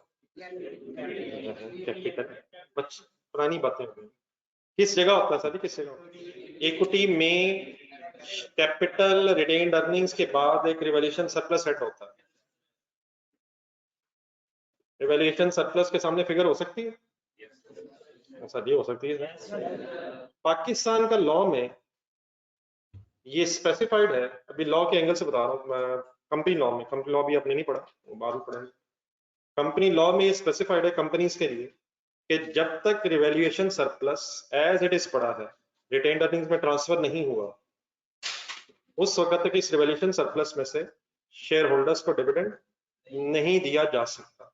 There is a restriction on distribution of revaluation surplus as dividend to shareholders in Pakistani law. यहाँ तक बात मेरी समझ आई है? लेकिन अगर ये सरप्लस रिटेन्ड अर्निंग्स में ट्रांसफर हो जाए तो फिर डेफिनेटली रिटेन्ड अर्निंग्स में से डिविडेंड दिया जा सकता है, ये रिटेन्ड अर्निंग्स का पार्ट बन जाएगा, रिटेन्ड अर्निंग्स में से डिविडेंड दिया जा सकता है। अब यहाँ स्टैंडर्ड ये रिक्वायर कर रहा है ये 16 कि अगर किसी मुल्क में जहाँ ये फाइनेंशियल स्टेटमेंट्स बन रहे हैं, शेयर होल्डर्स को रिवैल्यूएशन सरप्लस में से डिविडेंड देने पे रिस्ट्रिक्शन है, तो वो शेयर होल्डर्स को इंग्लिश में एक सेंटेंस लिख के बताना है। पाकिस्तान में तो क्योंकि लॉ में लिखा हुआ इसलिए रिस्ट्रिक्शन है, लेकिन ये स्टैंडर्ड जो है सिर्फ पाकिस्तान पे एप्लीकेबल नहीं है, ये इंटरनेशनल फाइनेंशियल रिपोर्टिंग स्टैंडर्ड्स है, तो ये पूरी दुनिया में एप्लीकेबल है। अगर फॉर एग्जांपल किसी मुल्क के लॉ में ये रिस्ट्रिक्शन ना हो और आप उस मुल्क में जाके काउंटिंग कर रहे हो, तो वहां फिर आपका सेंटेंस क्या हो जाएगा? There is no restriction on distribution of surplus as dividend to shareholders. लेकिन हम क्योंकि पाकिस्तानी कॉन्टेक्स्ट में बात कर रहे हैं, तो हमारा शायद एक आखिरी सेंटेंस ये हुआ करेगा कि देयर इज, बोले there is restriction on distribution of revaluation surplus as dividend to shareholders। तो कोई मसला नहीं, इंशाल्लाह कोशिश करेंगे तो बोल भी लेंगे और लिख भी लेंगे। तो पाकिस्तान में तो रिस्ट्रिक्शन वाला पॉइंट एज इट इज रहेगा, लेकिन क्योंकि ये हम इंटरनेशनल अकाउंटिंग स्टैंडर्ड्स पढ़ रहे हैं, तो किसी मुल्क में अगर रिस्ट्रिक्शन नहीं होगी तो वहाँ डेफिनेटली एक सेंटेंस थोड़ा सा मोड़ होकर होगा। तो हमारी बुक में फिगर आ रही होगी, कोई कैश जैसे सर जाने दें सर, खुद हाकली, या हमने बेचा होगा इसलिए ट्रांसफर हुआ होगा, या हमने उसको खुद इस्तेमाल करके फायदे लिए होंगे इसलिए ट्रांसफर हुआ होगा। तो ये इतना थोड़ी है कि जब दिल किया ट्रांसफर कर दिए, या उसको हमने बेच के रियलाइज किया होगा या इस्तेमाल करके रियलाइज किया होगा। लेकिन जब तक ये पड़ा है, अनरियलाइज्ड है, देयरफॉर अभी उसमें से डिविडेंड देना अलाउड नहीं है। तो दूसरा भी होगा, ये भी होगा, टोटल पार्ट हो जाएगा, प्लस हो जाएगा। ये पता चलाने की क्या जरूरत है, अभी अनरियलाइज रहा ही नहीं। जब ये अनरियलाइज है तो अलग पड़ा है, जैसे जब ये रियलाइज हुआ तभी पार्ट बना है, और सिर्फ रिटेन्ड अर्निंग्स में प्लस होगी। जब तक ये अलग है तब तक अनरियलाइज है। अगर एनुअल बेसिस पे ट्रांसफर हो रहा है तो उसकी सेंस क्या होती है? जैसे जैसे एसेट इस्तेमाल हो गया हमें बेनिफिट्स दे रहा है, साथ साथ वो रियलाइज हो रहा है। तो तब तक शेयर होल्डर्स को डिविडेंड नहीं दिया जा सकता इन पाकिस्तान फ्रॉम रिवैल्यूएशन सरप्लस, जब तक ये सरप्लस के सामने पड़ा। ठीक है, चलो सर, अब ये जो पॉइंट्स हमने पढ़े, आए जरा रजिस्टर खोलें और इनको अप्लाई करके देखते हैं। रजिस्टर पे हेडिंग लिखें क्वेश्चन नंबर 5।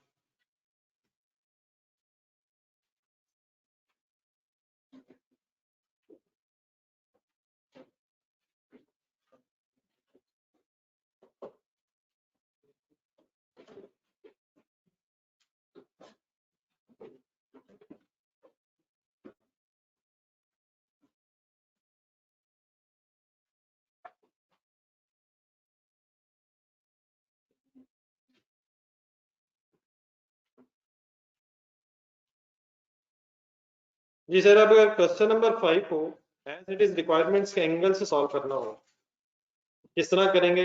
सब साथ रहेगा प्लीज। एक एक चीज आपके लिए नहीं है, लेकिन प्लीज वंस अगेन एक मत से, ये कोई कैलकुलेशन ऐसा इन्वॉल्व नहीं है, ये फिगर्स हमारे पास सारी अवेलेबल है, उसकी प्रेजेंटेशन हम सीख रहे हैं। ठीक है, सबसे पहले अब क्वेश्चन नंबर 5 अगर हम स्टार्ट करें, तो जब भी आप कोई कंपोनेंट ऑफ फाइनेंशियल स्टेटमेंट बना रहे हैं, अब ये वर्ड्स मेरे क्लियर है? कंपोनेंट ऑफ फाइनेंशियल स्टेटमेंट से बना मसलन क्या, नहीं नोट्स नहीं, सारे ही है, स्टेटमेंट ऑफ फाइनेंशियल पोजीशन वगैरह वगैरह जो भी हम बना रहे हैं, तो हमेशा पहले बिजनेस नेम लिखते हैं, बिजनेस नेम के बाद कंपोनेंट ऑफ फाइनेंशियल स्टेटमेंट का नाम लिखना है, और फिर जिस ईयर के एंड पे आप बनाने को लिखना है। सिर्फ स्टेटमेंट ऑफ फाइनेंशियल पोजीशन के नीचे एज ऑन आता है, बाकी सारी स्टेटमेंट्स ऑफ द पीरियड बन रही होती हैं। तो what is the business name? बोलते हैं यार, देखिए ये तो बोलते हैं यार, ये भी नहीं यार, आगे से बनाना क्या है? Notes to financial statements.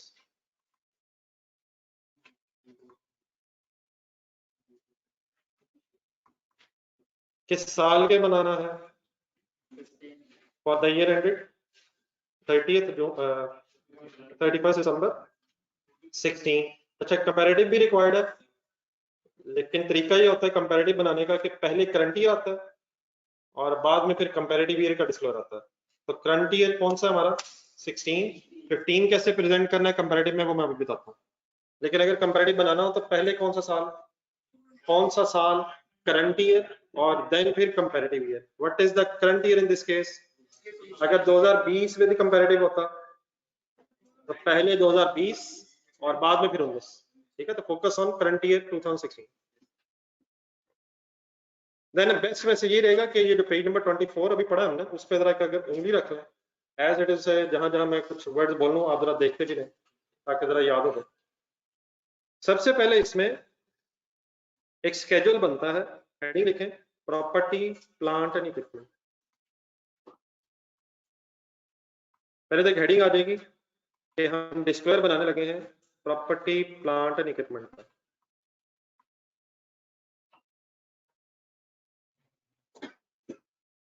ये हम स्टेटमेंट ऑफ फाइनेंशियल पोजीशन बनाने लगे हैं, स्टेटमेंट ऑफ कॉम्प्रिहेंसिव इनकम।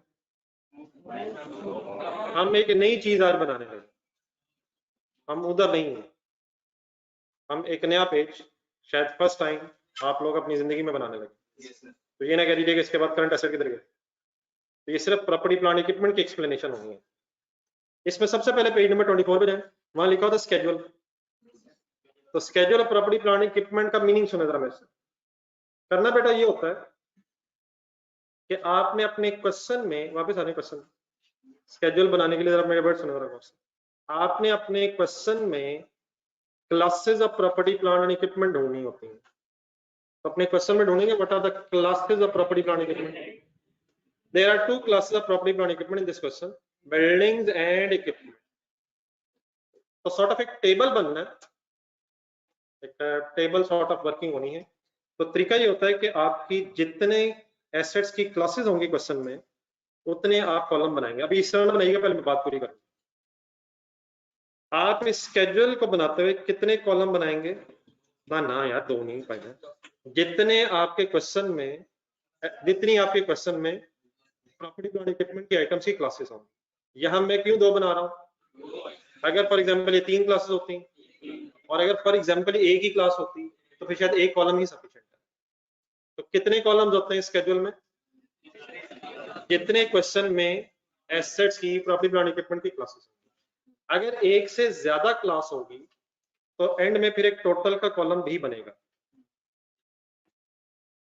अगर फॉर एग्जांपल एक ही क्लास हो तो टोटल का कॉलम बनाने की जरूरत क्यों नहीं है, क्योंकि वही फिगर टोटल है। तो टोटल का कॉलम कब बनेगा? जब 2 क्लासेस हुआ करेंगी, 3 होंगी तब भी टोटल होगा, 3, 4, 5, एक से ज्यादा क्लासेस होंगी तो जितने एसेट्स हैं उनके लिए एक एक कॉलम और एंड में फिर एक टोटल भी बनेगा अगर एक से ज्यादा क्लासेस ऑफ एसेट आपके क्वेश्चन में। पहला कॉलम किसके लिए हो गया, जरा क्वेश्चन बोलना जरा। बिल्डिंग के लिए। सेकंड कॉलम किसके लिए हो गया? इक्विपमेंट के लिए। और क्योंकि 2 क्लासेस है यहाँ एक टोटल भी हो गया। मत इस तरह लिखें लेट मी कंप्लीट। देन बेटा इसमें करना कुछ भी नहीं है सवाई इसके कि क्वेश्चन नंबर 4 का जरा आंसर देखें अपने रजिस्टर में। ये जो क्वेश्चन नंबर 4 है ये क्वेश्चन नंबर 5 ही है, लेकिन सिर्फ रिक्वायरमेंट्स में डिफरेंस था। मैंने क्वेश्चन नंबर 4 आपको पहले इसलिए करवाया है लेजर्स के साथ क्योंकि ये स्केड्यूल बनाते हुए जो लेजर्स में इंफॉर्मेशन है वही स्टेटमेंट फॉर्म में आनी है। ये स्केड्यूल बनाते हुए आपके जहन में एसेट अकाउंट और एक्यूमुलेटेड डेप्रिसिएशन अकाउंट अलग अलग आना चाहिए। मसलन फॉर एग्जांपल बिल्डिंग अकाउंट देखें 2016 का, ढूंढे ढूंढे ढूंढे प्लीज ढूंढे ढूंढे ढूंढे, घूम गया नहीं घुमा, मिल गया अल्हम्दुलिल्लाह मिल गया। क्या आपको यहाँ पे ब्रॉड डाउन नजर आ रहा है? कितना है यार? तो यह इस स्केड्यूल में क्या लिखना है? इसी लेजर को स्टेटमेंट फॉर्म में लिखना। कैसे लिखा जा सकता है? Opening balance 450। Any addition? होती नहीं है, नहीं। अगर होती तो एडिशन की हेडिंग आ जाती। Any disposal? नहीं, बिल्डिंग में नहीं है, इक्विपमेंट में है। अगर एडिशन होती मैं प्लस कर देता ओपनिंग में, डिस्पोजल होती माइनस कर देता। लेकिन सेकंड ईयर फर्स्ट ये 2016 में बिल्डिंग दोबारा देखें, रिवैल्यूएशन ही लग रही है। तो रिवैल्यूएशन में आपको 2 एंट्रीज नजर आ रही होंगी, एक एलिमिनेशन की नजर आ रही है और एक रिवैल्यूएशन की नजर आ रही है। एलिमिनेशन होने से बिल्डिंग क्रेडिट हुई भी है और सर जी हुई भी है सर, तो हम माइनस करके लिख देंगे। और अगर इवैल्यूएशन सरप्लस होता तो प्लस करते, लेकिन यहाँ लॉस लग रहा है, क्रेडिट हो रहा है। तो डेबिट क्रेडिट साइड पे जो लेजर में नजर आ रहा है उसको बस स्टेटमेंट फॉर्म में प्रेजेंट करना है। स्केड्यूल कभी भी अगर आपने बनाना हो तो आपके जहन में asset account, accumulated depreciation account आने चाहिए। अरेंज कैसे करना है वो भी मैं आपके सामने कर दूंगा। हाँ डेफिनेटली क्वेश्चन नंबर 5 दोबारा देखें। क्वेश्चन 5 अगर हम सिर्फ question number 5 as it is कर रहे होते तो बनाने तो हमने नोट्स हैं, लेकिन हमें फिर वर्किंग्स में कहीं लेजेस शायद इवन देन बनाने पड़ने थे। तो मैंने पहले क्वेश्चन में जरा चाहा कि पहले लेजेस पे बहस हो जाए और देन हम उसे स्केड्यूल बना लें।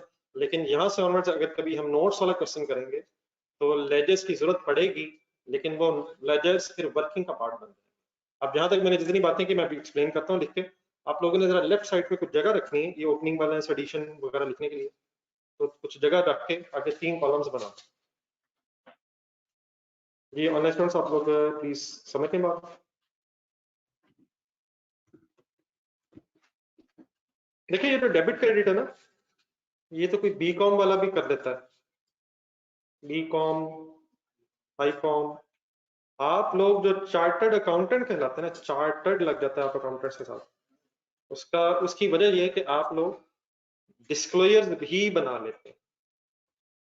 ये डिस्क्लोजर्स बनाना एक यूनिक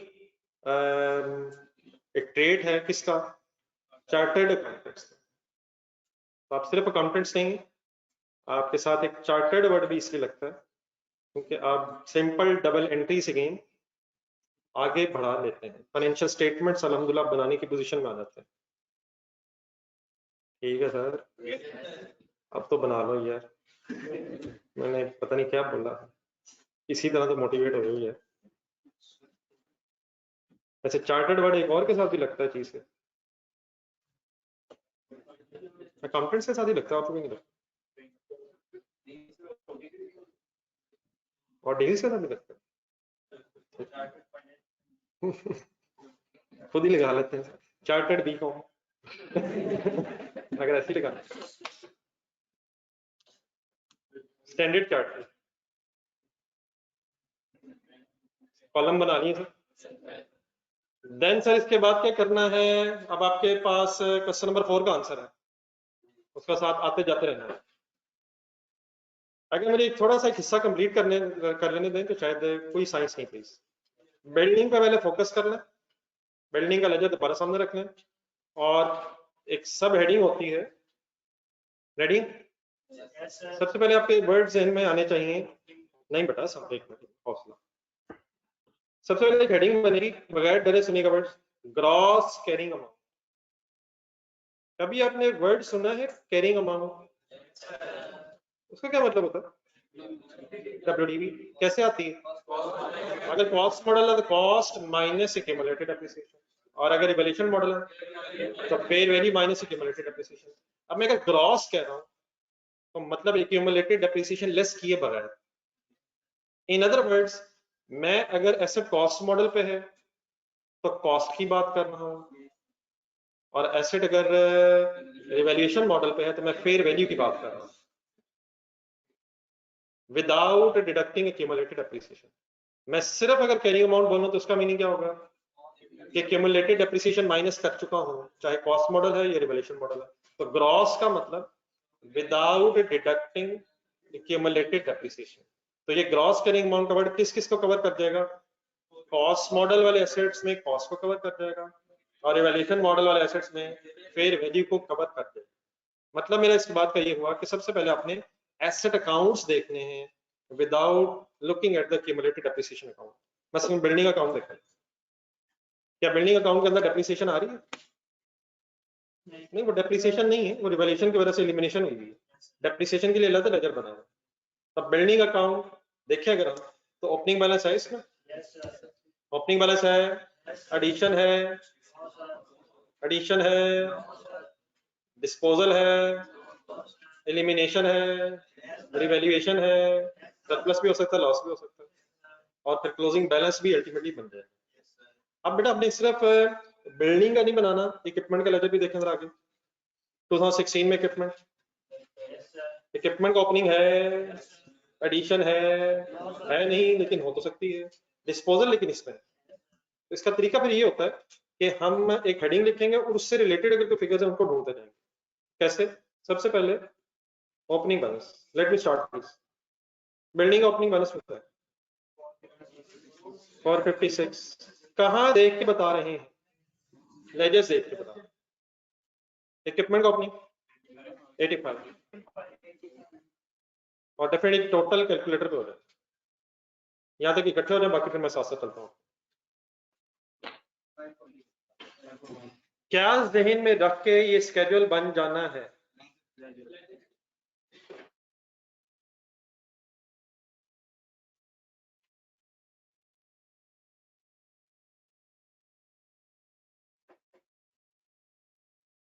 जी ठीक है यार, सब लिख लेते हैं।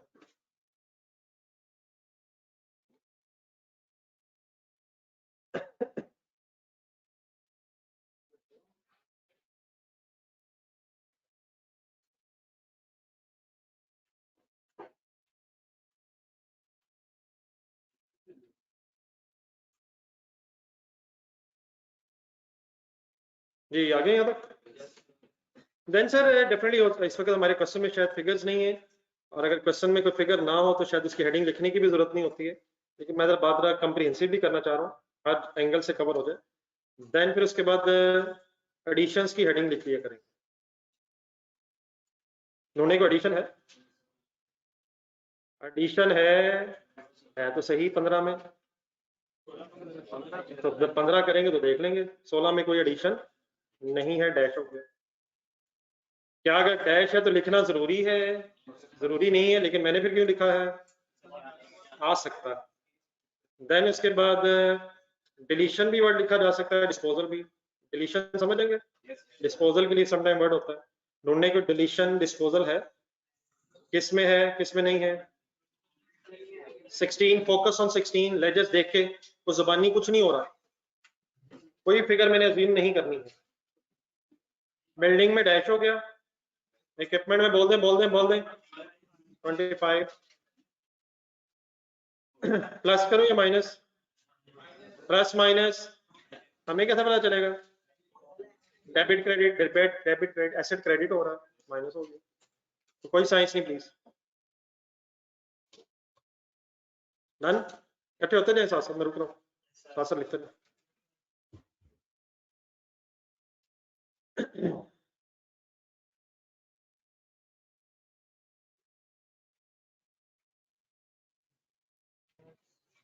टोटल कर लेते हैं अभी, पहले ये मेन फिगर्स लिखना। नहीं टोटल अभी रहना। देन दोबारा बिल्डिंग में रिवैल्यूएशन हुई हुई है, तो रिवैल्यूएशन के रिजल्ट में एलिमिनेशन की फिगर ढूंढ के बताएं। एलिमिनेशन की फिगर ढूंढ के बताएं। इस 24 की तरह एंट्री सुनाएं।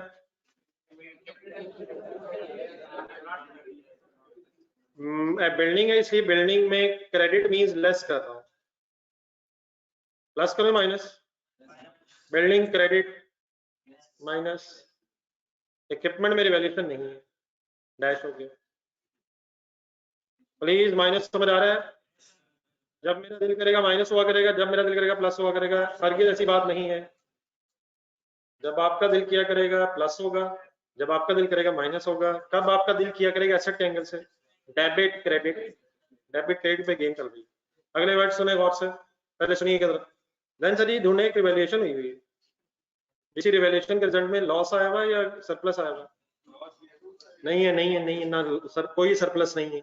Look at the words, look at the words, look at the word please. ये कोई नहीं है, कोई नहीं है, कोई नहीं है, धोखा ना खाएं, धोखा ना खाएं। सरप्लस आया हुआ है, लॉस आया हुआ है, लॉस आया हुआ है 54। ब्रेक क्यों हुआ हुआ है? ब्रेक क्यों हुआ हुआ है? सरप्लस से एडजस्ट हुआ है, प्रॉफिट लॉस में गया है। तो ये बिल्डिंग अकाउंट है, यहाँ पे ब्रेकअप नहीं, वहां तो ब्रेकअप डबल एंट्री के एंगल से हुआ हुआ है। यहाँ सीधा गौर से देखें तो मैंने 54 लिख के नेगेटिव कर दिया। ये क्यों किया मैंने? ये लॉस है, टोटल 54 है, वो सिर्फ डिफरेंसेस लेजर के लगा आ रहे हैं। बिल्डिंग क्रेडिट हो रही है 54। अच्छा मैंने यहाँ ना रिवैल्यूएशन के बाद ना सरप्लस वर्ड लिखा है ना लॉस लिखा है। उसकी वजह ये है कि ब्रैकेट बता देगी कि लॉस है, और अगर सरप्लस होता तो पॉजिटिव फिगर आ जाता। लिख भी लें तो ठीक है, अदरवाइज शायद फिगर्स बता रही हैं कि ये नेगेटिव फिगर है। Done sir? Done sir, done sir, done sir. After this शायद यही मेन चीजें, कोई एक आध और चीज अगर कभी हुई तो ऐड कर लेंगे। कैलकुलेटर्स पकड़ लें, वैसे जब अपने आप को कंफर्टेबल करें, क्लोजिंग बैलेंसेस कैलकुलेट कर दें। वैसे शायद कैलकुलेटर पकड़ने की जरूरत नहीं है। क्या वही फिगर्स है लेजर वाली? तो वही सीडी आना तो चाहिए, लेकिन चेक करें। अब ये ना वैसे वहां से देख के बता दें प्लीज सर, आज एक टोटल हो ही जाए सर, जाते हुए हम कह सके हमने वर्किंग की थी।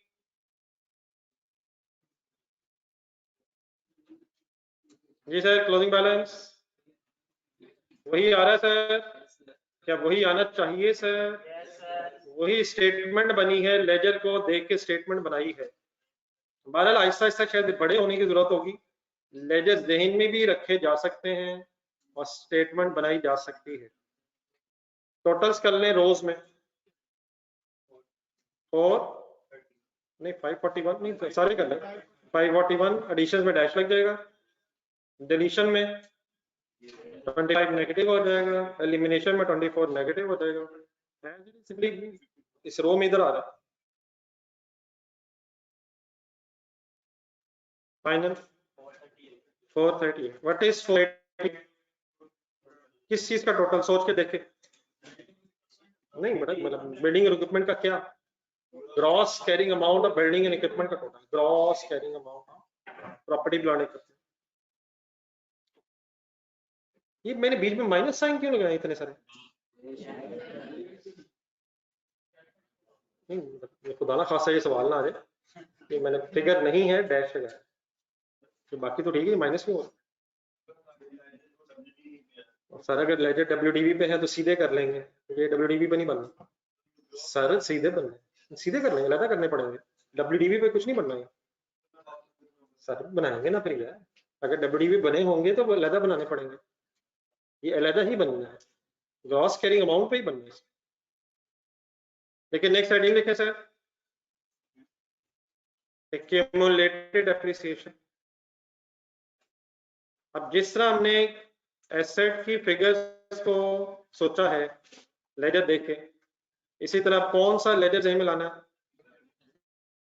एक्यूमुलेटेड एप्रिसिएशन का एक ही बात है, हरगिज नहीं है, एक्यूमुलेटेड एप्रिसिएशन की बात हो रही है।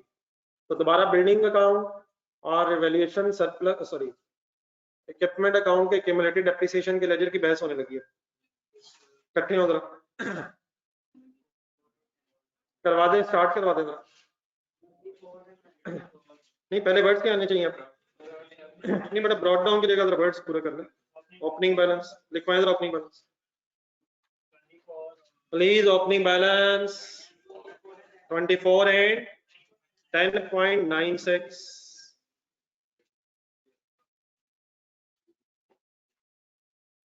देन उसके बाद नहीं बेटा, अब इसमें कोई एडिशन वर्ड नहीं होंगे। डेप्रिसिएशन ढूंढें, छोड़ दें इस तरह ना, देख के लिखें काइंडली प्लीज, अभी रहने दें, पहले पूरा करवा दें बाद में लिखेंगे। डेप्रिसिएशन, बिल्डिंग की डेप्रिसिएशन 21, इक्विपमेंट की 6.39। ये प्लस करूं या माइनस? प्लस या माइनस? और ये तो क्रेडिट हो रहा है, तो ब्रॉड डाउन भी क्रेडिट है, क्रेडिट्स ऐड हो जाएंगे और डेबिट्स माइनस हो जाएंगे। आगे चलें। देन उसके बाद डिस्पोजल की, डिलीशन की भी क्यूमुलेटेड डेप्रिसिएशन है कहीं, ढूंढने जरा किसमें है? बिल्डिंग में नहीं है, डिलीशन की क्यूमुलेटेड डेप्रिसिएशन बिल्डिंग में नहीं है। किस फिगर की बात कर रहा हूं, ढूंढ के बताएं। 5.76 की एंट्री बोले, 5.76 की एंट्री रिपीट करें। प्लस करूं यहां या माइनस करूं? Accumulated depreciation that figure minus होता है। ठहरे वाइंड अप करवाएं। देन एक्यूमुलेटेड डेप्रिसिएशन बिल्डिंग के लेजर में जाएं, एलिमिनेशन भी है पूरी डबल एंट्री बोले एलिमिनेशन वाली ना, ना कोई डेप्रिसिएशन डेबिट नहीं है। एक्यूमुलेटेड डेप्रिसिएशन डेबिट, इसके इफेक्ट्स दोनों जगह आ रहे हैं, बिल्डिंग भी क्रेडिट हुई है, माइनस हुई है, और एक्यूमुलेटेड डेप्रिसिएशन डेबिट हुई है। कितने से? प्लस करो माइनस, इसके दो इफेक्ट्स है ना, accumulated depreciation debit, asset credit. तो accumulated depreciation debit means plus से माइनस, यहाँ भी माइनस और बिल्डिंग भी माइनस, एलिमिनेशन वाली एंट्री की बात कर रहे हैं, ठीक है। तो ये बड़ा कुछ फिगर्स है, इसके बाद फिर क्लोजिंग बैलेंस आ जाएगा। अब आपका इंडिविजुअली लिखें, बेस्ट सही है, वर्ड्स देख लें, बाकी फिगर्स जरूर ढूंढ के लिखें।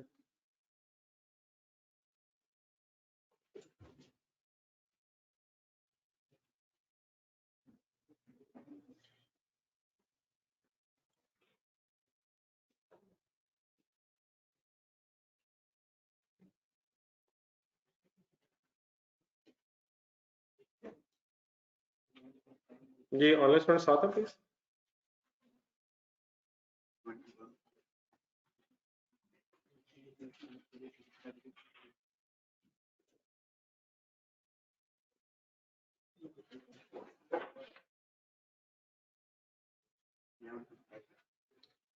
जी रोज में भी टोटल कर लें 34.96, 27.39, 5.76,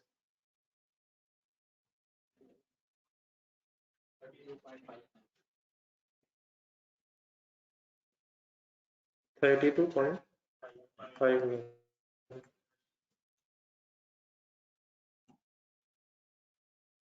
तो किन लेजर्स को जहन में रख के ये स्केड्यूल स्टेटमेंट फॉर्म में बन रहा है? Asset account and accumulated depreciation account को जहन में रख के ये लेजर्स को ही स्टेटमेंट फॉर्म में लिखा जा रहा है। इकट्ठे यहाँ तक?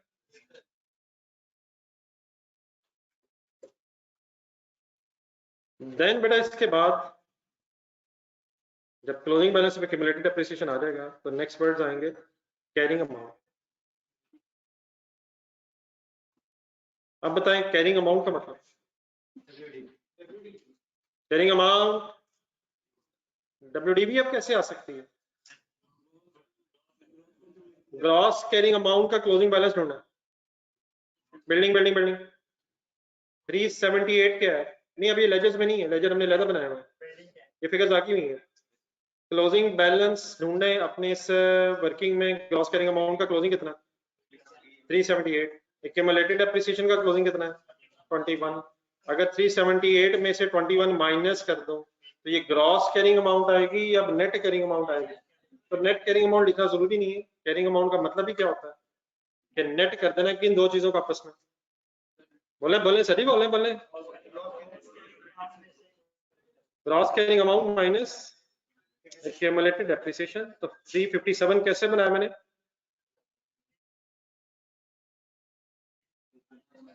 -21 पिछले बच्चों के साथ।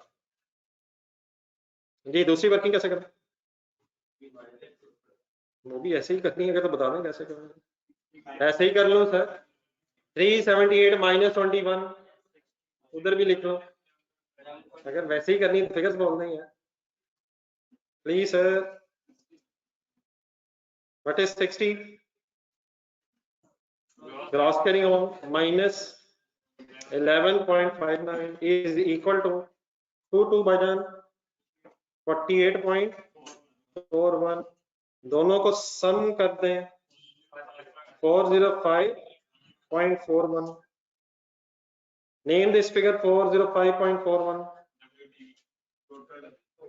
बेटा वही बोल दो जो लिखा हुआ है, कैरिंग अमाउंट है, देख के बोलना, जो सामने लिखा वही होगा। किसकी carrying amount? Total property plant equipment की। स्टेटमेंट ऑफ फाइनेंशियल पोजीशन ध्यान में लाएं, वो क्या होती है? वही जिसपे सेल आती है। स्टेटमेंट ऑफ फाइनेंशियल पोजीशन के स्टार्ट में क्या आता है? नॉन करंट एसेट्स के बाद हेडिंग क्या आती है? नहीं बेटा, नॉन करंट एसेट्स में चले पहली हेडिंग क्या आती है? Property plant equipment. तो प्रॉपर्टी प्लांट इक्विपमेंट के सामने अगर ये पूरा स्केड्यूल बना हुआ है तो 405.41 आ रहा होगा। और जो शेयर होल्डर इंटरेस्टेड हो कि इसमें कौन कौन से एसेट्स हैं और उनमें क्या क्या चेंज आया है, वो नोट्स ऑफ फाइनेंशियल स्टेटमेंट्स का पेज खोल के पढ़ लें। क्या चीज कहाँ और क्या कहाँ? Carrying amount statement of financial position में, और उसकी एक्सप्लेनेशन नोट्स वाले पेज पे आ जाए। ठीक हो गया? किस पीरियड का लंबा स्केड्यूल बनवा दिया आपने, लेकिन क्या कंपैरेटिव रिक्वायर्ड है? तो कंपैरेटिव का मतलब अब कौन सा साल भी बनाना है, 2015 नेक्स्ट हेडिंग लिखें फॉर द ईयर एंडेड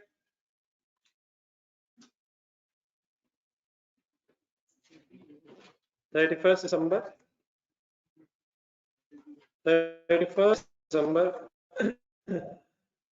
15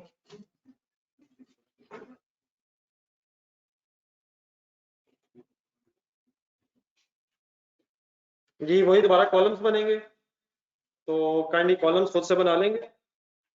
अब किस साल के एंगल से कॉलम बनने हैं तो वही जरा कॉलम्स बना लेंगे। स्केड्यूल में कितने कॉलम होते हैं 3 कॉलम 3.25 3.25 कितने कॉलम होते हैं जितनी एसेट्स की क्लासेस आपके क्वेश्चन में होती हैं और अगर एक से ज्यादा हो तो टोटल का कॉलम भी होता है। जी ऑनलाइन से इकट्ठे हो गए सारे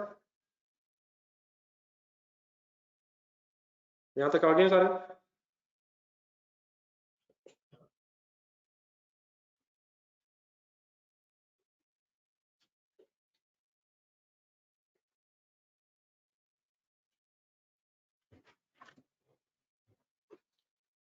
अब मैंने लास्ट ईयर स्केड्यूल बनाते हुए 2016 के एंगल से जब वर्किंग की थी तो हेडिंग्स आपको बताई थी तो अब जरा कोशिश करें कि वो हेडिंग्स आप बता सकें। Starting point gross carrying amount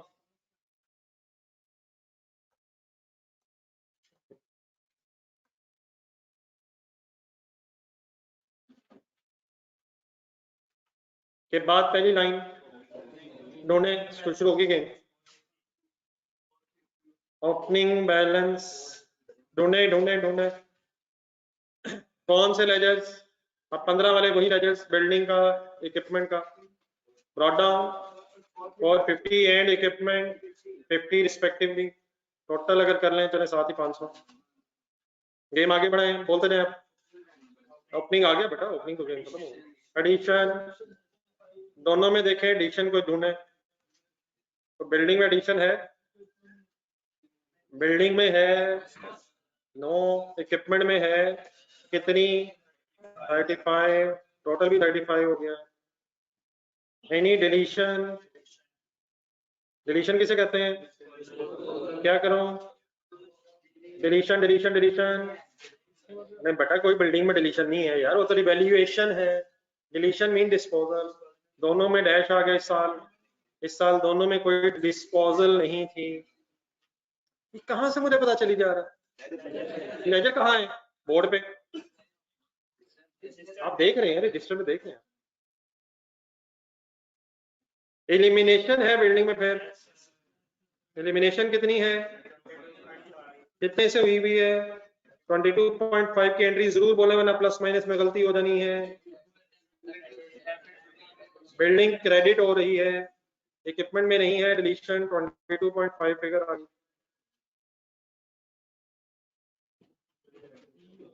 then revaluation मैंने वर्ड्स लिख दी हैं बताएं सरप्लस है लॉस है कितना है 28.5 पॉजिटिव लिखूं या नेगेटिव लिखूं वाई पॉजिटिव ऐसे डेबिट हो रहा है सरप्लस डेफिनेटली जो भी हो रहा है लेकिन ये बिल्डिंग के कॉलम में बिल्डिंग डेबिट हो रही है डन है प्लीज कोई इशू तो नहीं है प्लीज सिर्फ क्या अगर ज़हन में आ जाए तो बन जाएगा ये स्केड्यूल लेजर्स की हमें क्लोजिंग बैलेंसेस बताएं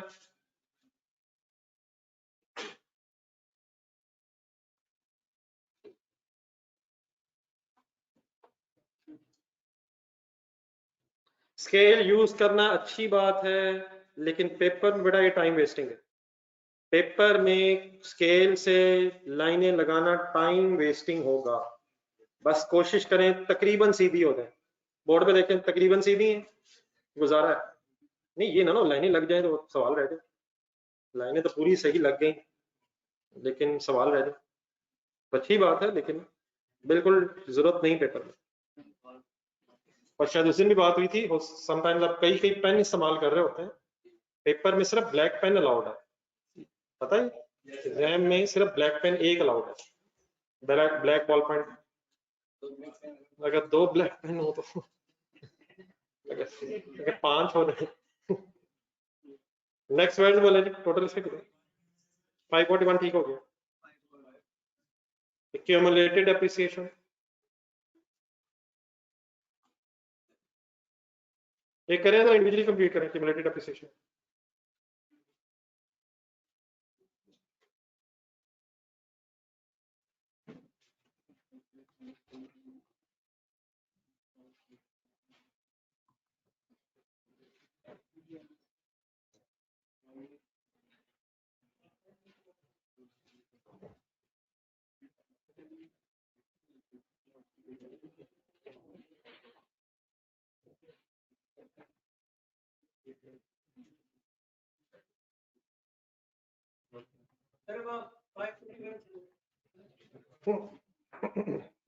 जी सर अगर कुछ और है तो बता दें सर, अगर बता दें फिगर तो सर भाई को बता देने में क्या होगी? नहीं सॉरी की क्या बात है यार, देख लेना चेक करना इसमें, सॉरी अल्लाह माफ करे कहाँ से आ रहा है, किस फिगर की बात कर रहे हैं? नहीं आपने वो टोटल वाले कॉलम में शायद मेरी तरह रिवॉल्यूशन ना लिखा होगा, इस वजह से शायद ना, वो मेरा एक टोटल रो में लिखना रह गया, तो डेफिनेटली ये रोज में भी बैलेंस होगा और कॉलम में भी बैलेंस होगा, जिधर से भी आप टोटल कर रहे हैं। वो 28.5 शायद रह गया होगा।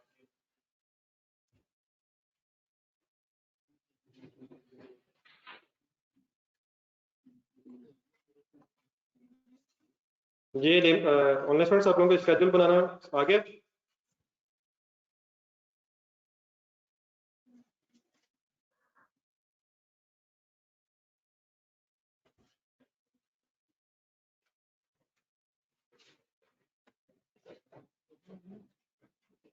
जी ओपनिंग बैलेंसेस थे,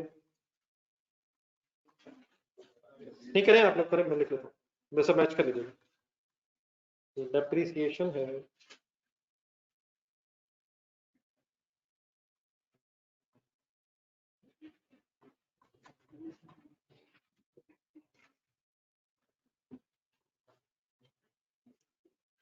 डिलीशन कोई नहीं सर, एलिमिनेशन है 22.5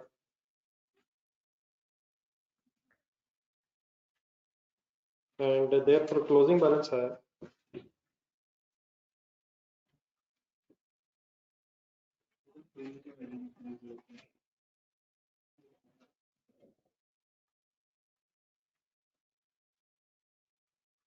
कैरिंग अमाउंट तक आ रहा है।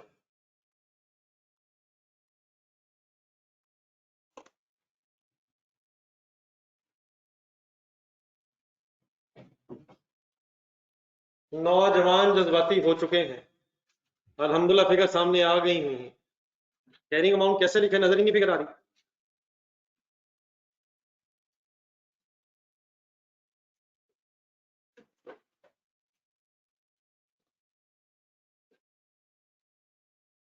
ग्रॉस कैरिंग अमाउंट का closing balance minus accumulated depreciation का क्लोजिंग बैलेंस, तो सॉल्व किया इसने 432 बनता है and it's 74.04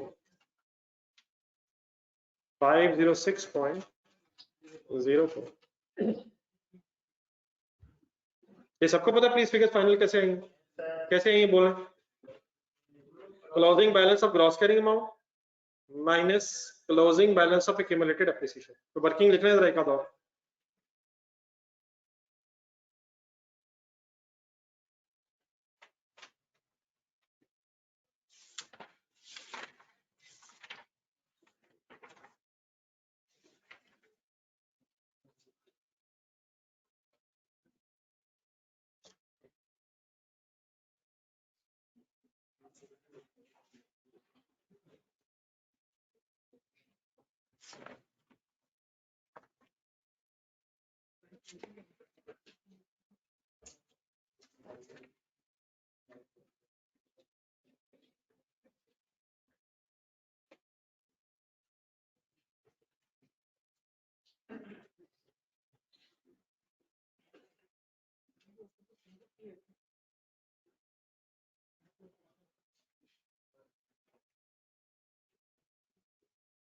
जी जैन साहब इंशाल्लाह प्रैक्टिस सब कुछ जहन में रहेगा, प्रैक्टिस से सब कुछ हो जाएगा। फर्स्ट टाइम इंशाल्लाह अगर बात आपको समझ आ गई है अल्हम्दुलिल्लाह, तो सब कुछ प्रैक्टिस से हो जाएगा, कोई ऐसी बात नहीं है। जी डन है सर ये वर्किंग यहाँ तक। चले सर ये बात कंप्लीट नहीं हो सकी, सिर्फ स्केड्यूल बना, बाकी इंशाल्लाह कल कंप्लीट करेंगे। कल एक बड़ा सीरियस क्वेश्चन होना है, तो काइंडली कहीं खुदा न खास्ता ये अज्यूम करके कि मेरी सारी रिवैल्यूएशन आ गई है, ऐसे ही छुट्टी ना हो जाए। तो आपने करना है, मैं नया क्वेश्चन नहीं दे रहा, लेकिन 2 क्वेश्चन आपने सही तरह रिवाइज करके आने हैं, जिनकी अशद कल जरूरत पड़नी है। पेज नंबर 33 पे क्वेश्चन नंबर 1 है, जो कल क्लास में किया था, उसको रिवाइज करें। और पेज नंबर 23 पे क्वेश्चन नंबर 4 है। रिपीट करें क्या क्या बोला मैंने। पेज नंबर 33 पे question number 1 and page number 23 पे एंड में क्वेश्चन नंबर 4। ये काइंडली 2 क्वेश्चन अच्छी तरह रिवाइज हुए हो, यहीं से इंशाल्लाह कल दोबारा बहस शुरू करेंगे। ठीक है यार, ठीक है जी ऑनलाइन स्टूडेंट्स। ये अदनान साहब डेफिनेटली डाटा दिया होगा, और अगर नहीं दिया होगा तो लेजर्स बना के डाटा फाइंड आउट कर लेंगे। डाटा दिया होगा तो लिख लेंगे, अगर नहीं दिया होगा तो वर्किंग कर लेंगे। अल्लाह हाफिज।